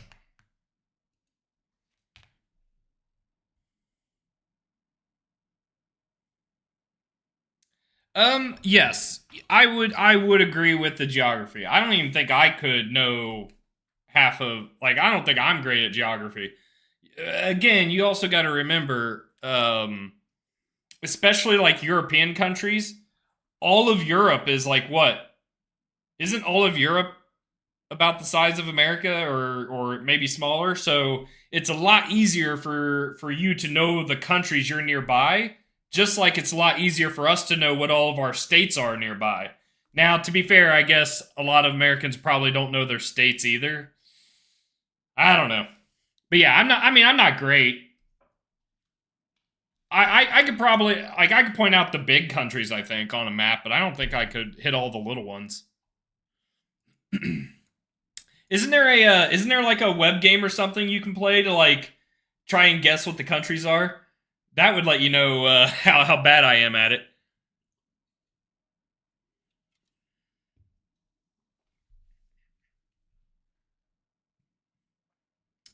Oh God, GeoGuessr. Oh, I have seen people play. It blows my mind what they can do with that. Now, obviously, you have to like. I can clearly see they understand the game. They understand like camera angles and like different types of Google trucks to know where locations are. But sometimes it's just like where they look at it for a couple of seconds and they just know right away. Oh my gosh, I would be terrible at that. I mean, give me enough time and I'll be good at anything I do, right?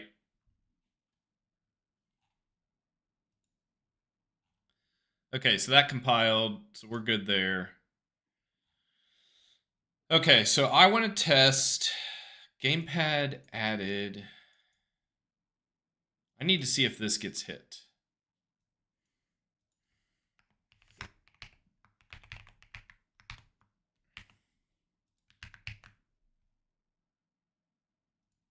Get gamepad ID. Okay, so there is a way to get the ID as well. Perfect. Which is a joystick ID. Perfect. This is going to be great. I'll be able to do this. I watch uh oh, who's the guy? I've seen Ludwig.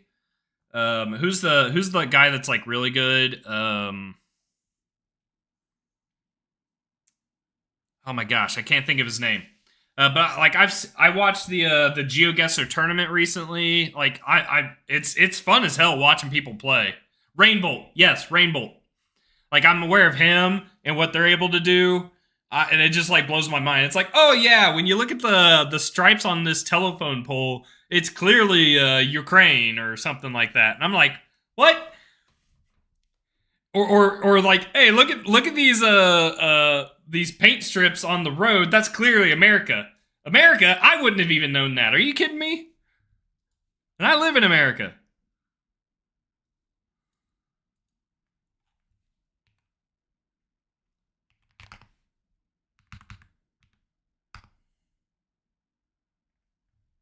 Oh, I didn't think this through. Uh Oh, I didn't think this through. Let me try this. Nope.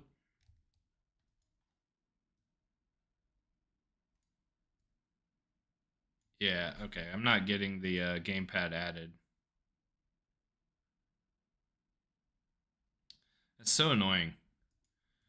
That's actually going to cause me problems. With trying to debug this. All right, bringing out the heavier guns, I think.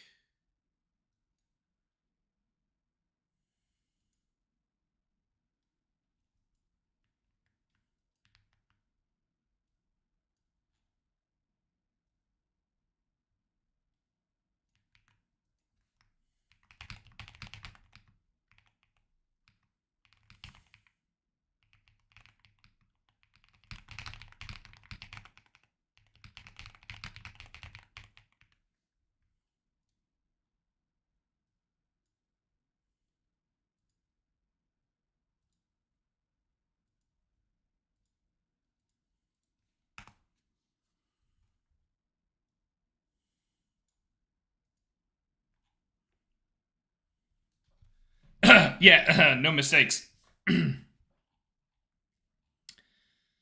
Okay, so that's gamepad event added. What is it? What's the event if it's already existing? I guess I could also try and run this in debug.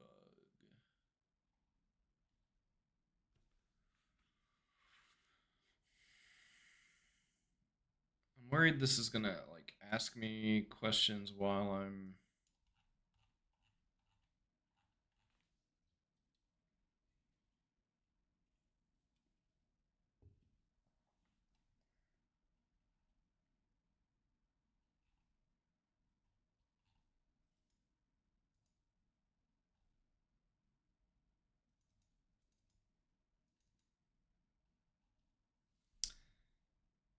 All right. So while this is doing, I want to look something up here. Um,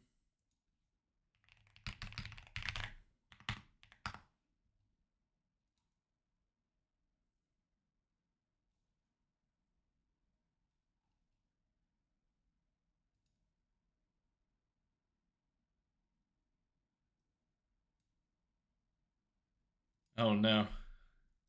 Wait a minute.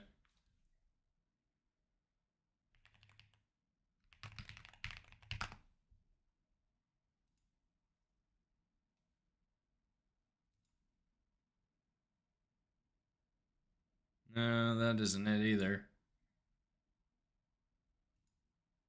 Oh, is this it? No. I was looking up, or I'm trying to look up that country guessing game I was talking about, but I don't know what it's called.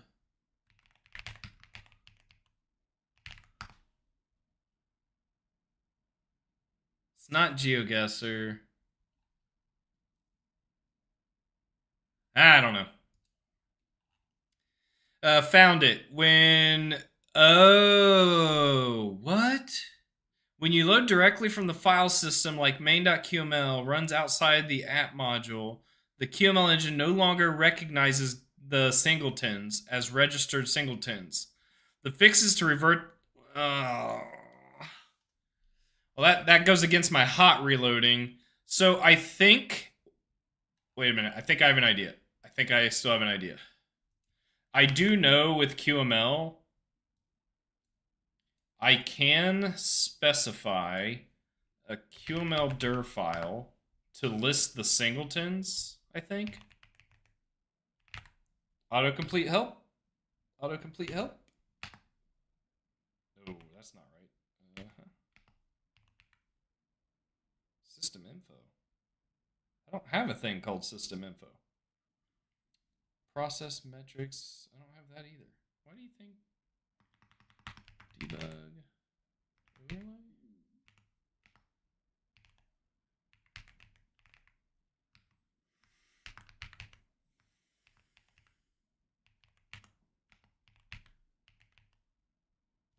Alright, whatever. I'll deal with this later. Where is main.cpp?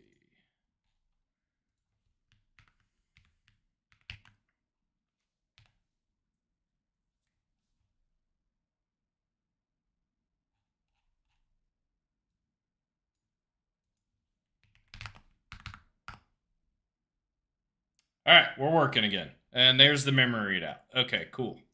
So now the question is, do I get events? I don't. This game is dumb.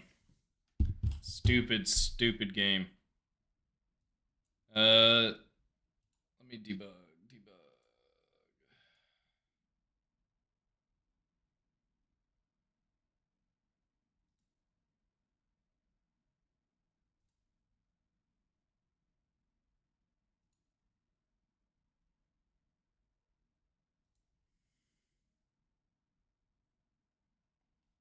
Okay, we're definitely getting in here. That's good. Oh yeah, we're definitely getting in here. Okay, cool. Oh, I think I see what's going on.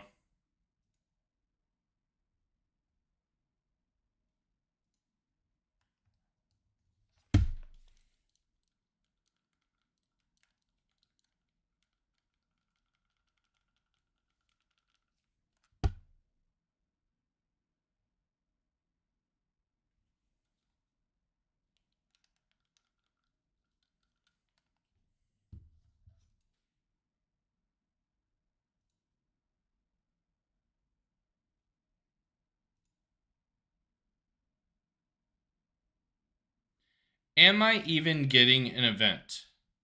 SDL init gamepad.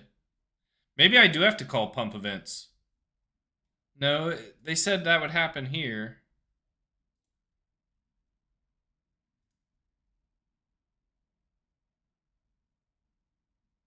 Okay, I am getting an event. Where am I? Okay. Oh, gamepad added. Except it's already checking if it's not null. Wait,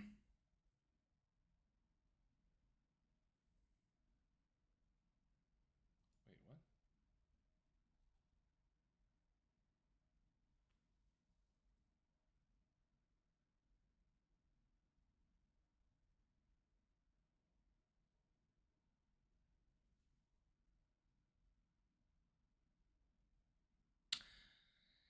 Oh man, this is why in C plus or I assume C as well. But when I'm writing C plus plus, and this obviously was auto completed, I avoid using not because I'm reading this as not null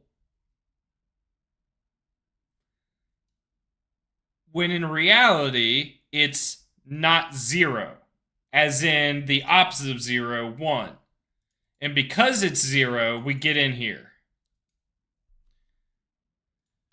That is so hard to read.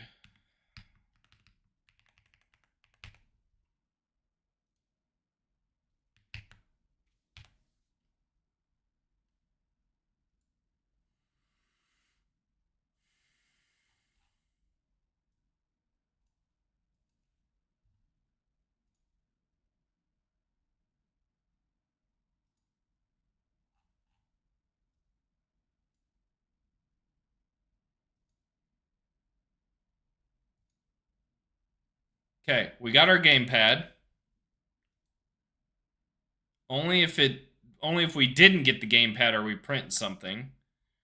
Okay, cool. Freaking awesome. Okay.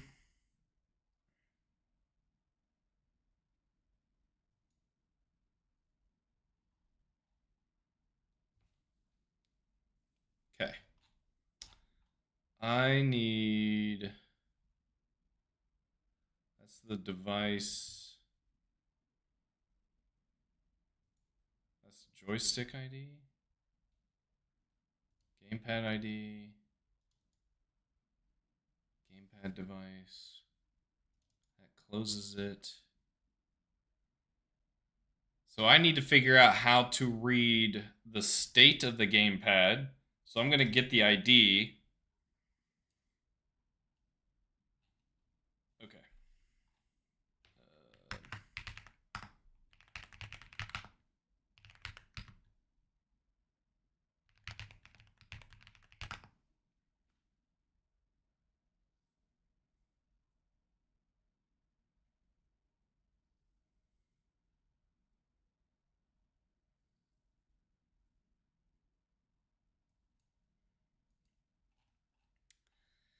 So this is saying if we are 0, enter this if statement, whereas before it was saying if not gamepad, which I am taking it as if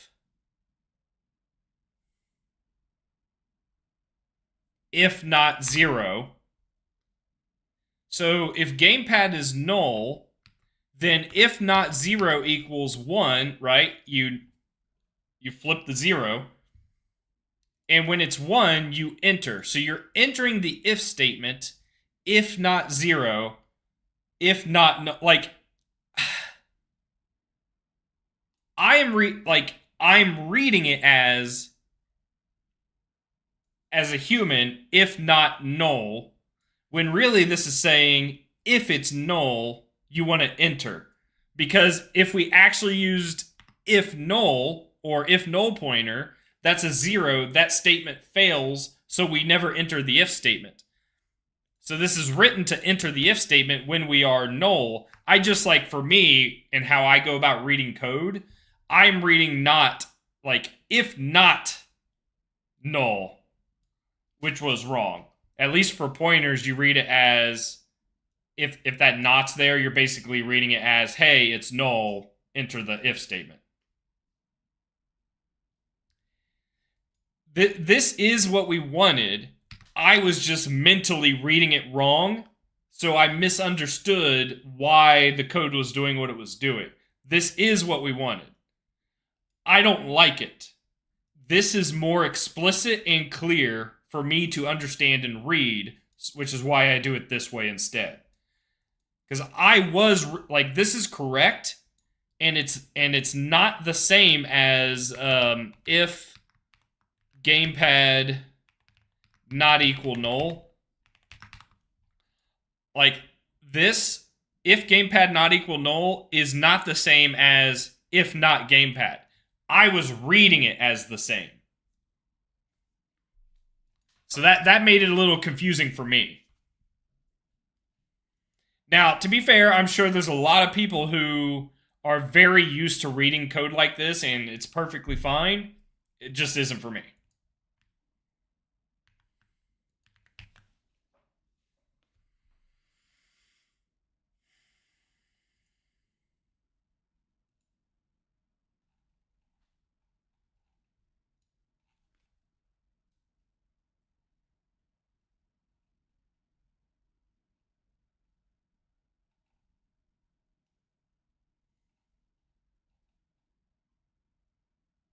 There it is. SDL get gamepad button.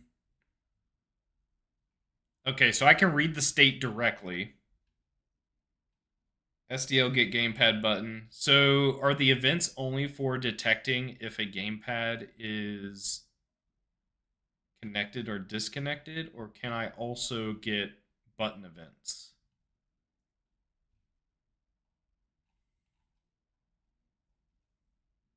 Because there is, to be fair, there is a slight difference between an event where a button was pressed and released and reading the current state of the gamepad at the time you go to read it.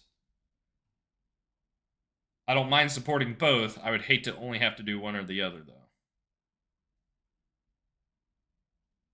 Get gamepad access. This makes me think you're reading the actual, like these functions make me think you're literally just going in and reading the registers off of the controller.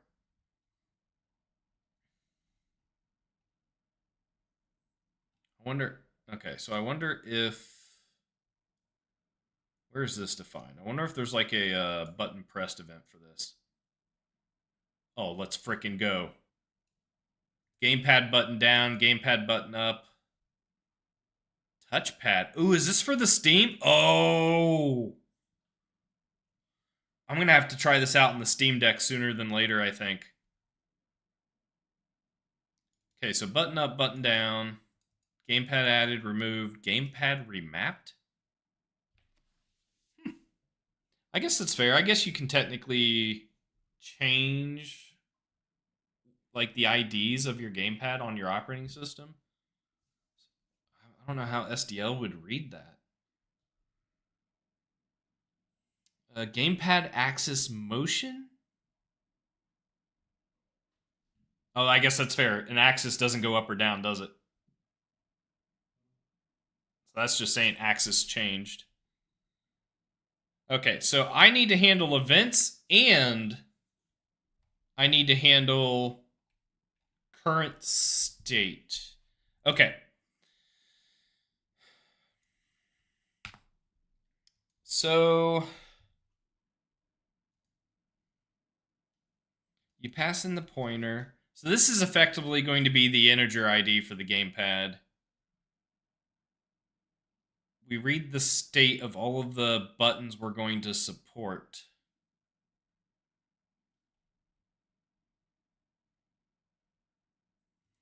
How do you know?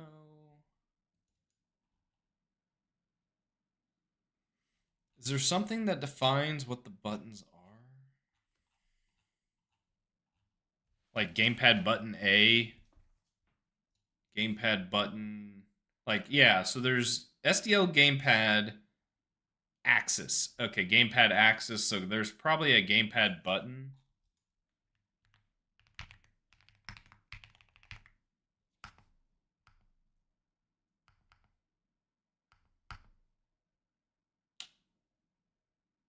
Okay.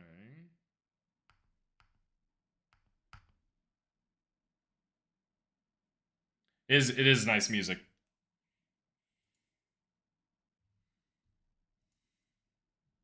The Spirit Song by Jonah Genton. Gamepad. What the hell? Gamepad axis.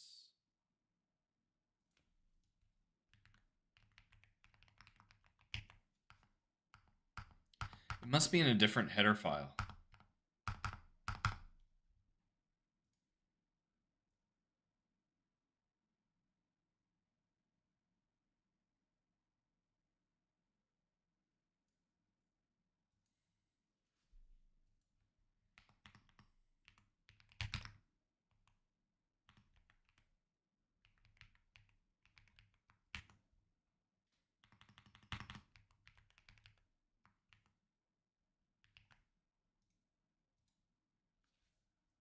It's in the SDL gamepad header file, SDL underscore gamepad.h. So we have gamepad axes, gamepad bind type.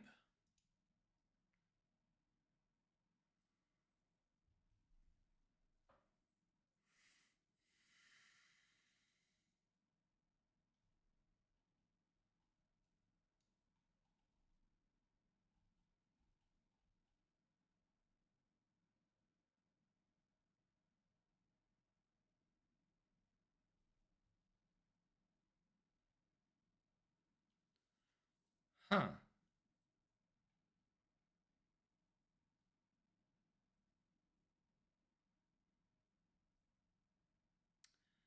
Oh. So is it saying a gamepad like this is technically like multiple joysticks? And so they combine joystick controllers into one gamepad?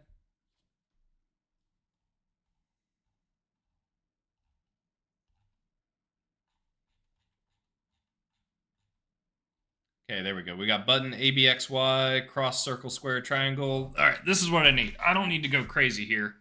I say I start with an Xbox controller, and then maybe if I can get this up and running on the Steam Deck, we'll also support the Steam Deck out of the box. And then that's a good starting point. I only need some of this to work. Okay, so that means what do I need to do?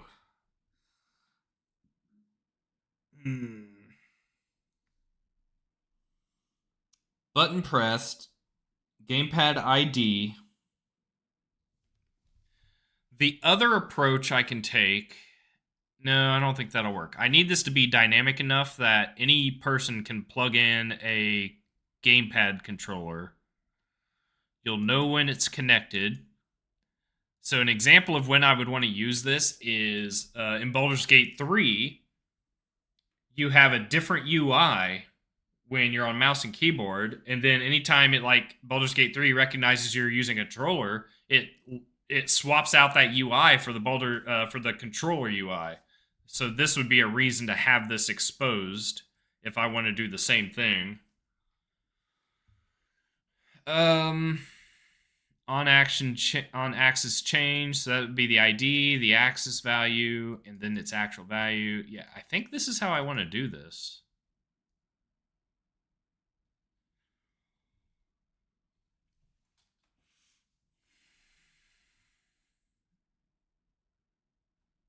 The only other thing I could think to do is make this an explicit type. Nah, I don't know if that makes sense. No, that doesn't make sense. Okay. So I need a enum class.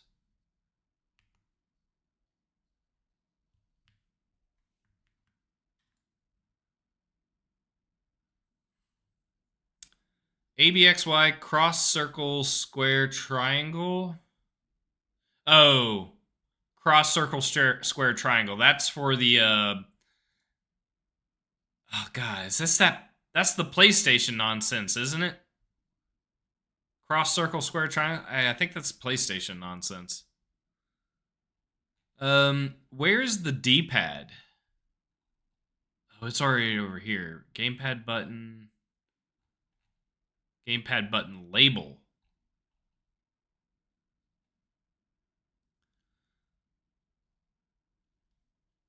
Oh, okay. So this is really what I want. South, east, west, north. And this is just kind of a mapping, I guess.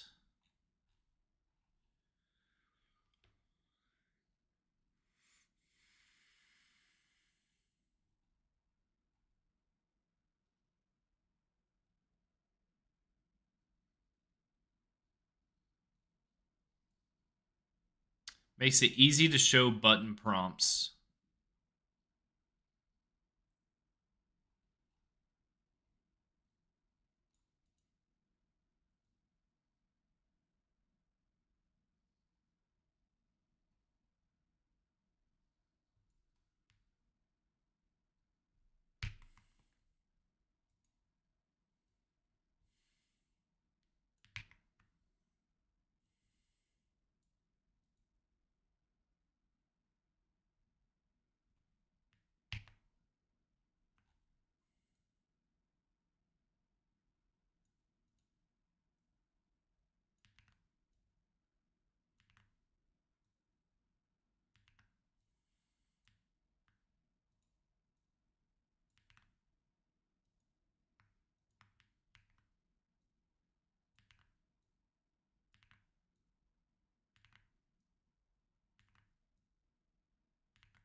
Why is triangle B circle? Yeah.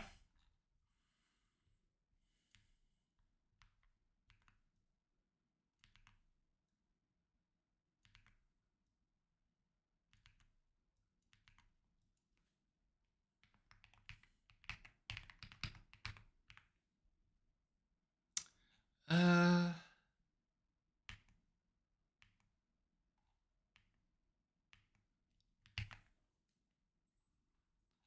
I think I want to.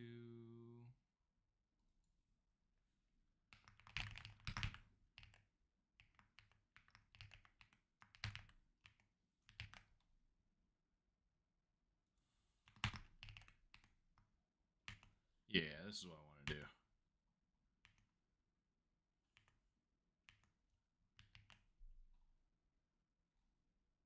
All right, so with QT, if I recall, oh god, how do I do this? I don't remember actually. It's like Q flags? No, flags is bit masks, I think. Enum? Is that all I need to do? Couldn't remember if I need to do something special with scoped enums. 25, 8, 21, 23.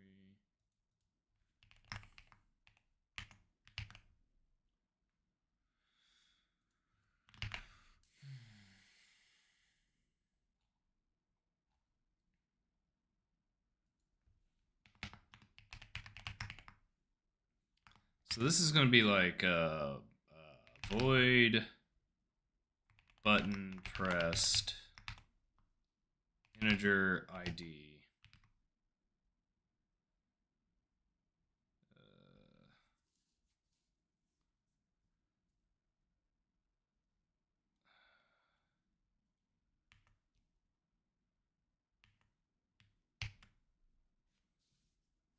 On button pressed, on button released.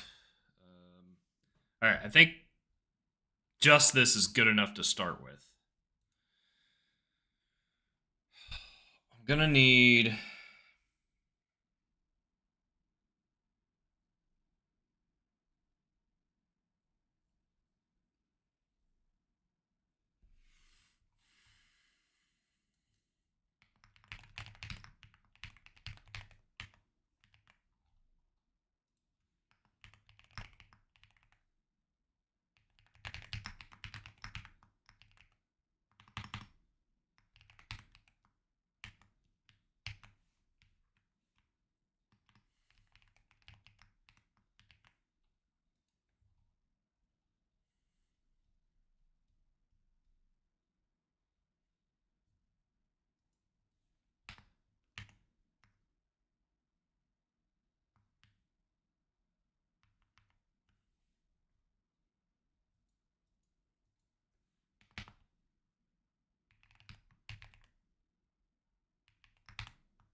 All right. I lost track of time and I forgot about my cat. Let me figure out what's wrong here. Oh yeah, that's not a thing. I was just doing that to... And I also forgot I'm doing some mythics with some friends in about 30 minutes. So, all right, that compiles. All right, folks. I think we're going to end it here. I'll probably work on this some more this weekend. I'm not trying to stream everything I do for the game itself. Awen, the game engine, I'm happy to stream all the stuff I'm doing with that. For the game, I'm really want to get as much as I can get done as quickly as possible. Um, Especially because I don't know exactly what this game's going to look like yet, and it's hard to say. Like, it's hard, but it's like a lot harder to think and plan on stream because I just don't think I don't think it's very entertaining to watch a guy go, what do you think? No, yes, no, that's like, try something. No, that's not like, I do want to try and figure out a way to be a little more entertaining. I'm not sure what that's going to look like yet. Hopefully, having Jamal on and walking through the process of doing some like software development with C++, especially with integrating Lua the way I want to use it. Hopefully, at least like there's some learning happening there. But for my game specifically, I'll stream it when I stream it, and you'll see whatever the current state is of the game, that kind of thing. That way, you're not just like sitting there like, okay. Because the truth of the matter is, when it comes to like program, I mean, you guys know this. If you guys are programmers, right? It's not all like um what do you call it, like Neo in the Matrix hacker, like especially me. I'm not the fastest typer in the world. So I'm trying to like find ways to be more informational as much as I can and not just monotonous with programming. Uh, we'll see what I come up with. I don't know. But I think this weekend. Do I have anything going on this weekend? Oh, World Cup is starting, so I'm definitely going to be. Well, I'll be rooting for USA. We're not going to do good. I mean, maybe we'll do okay. But I have not been impressed with how we've been playing the past couple of years, so we'll see. Uh, so yeah, I'm looking forward to that. But this weekend, I don't think I have anything else going on per se. So I might hop on stream at some point. We'll see. Otherwise, Monday. I will be here Monday. Until then, I guess I shall see you guys later.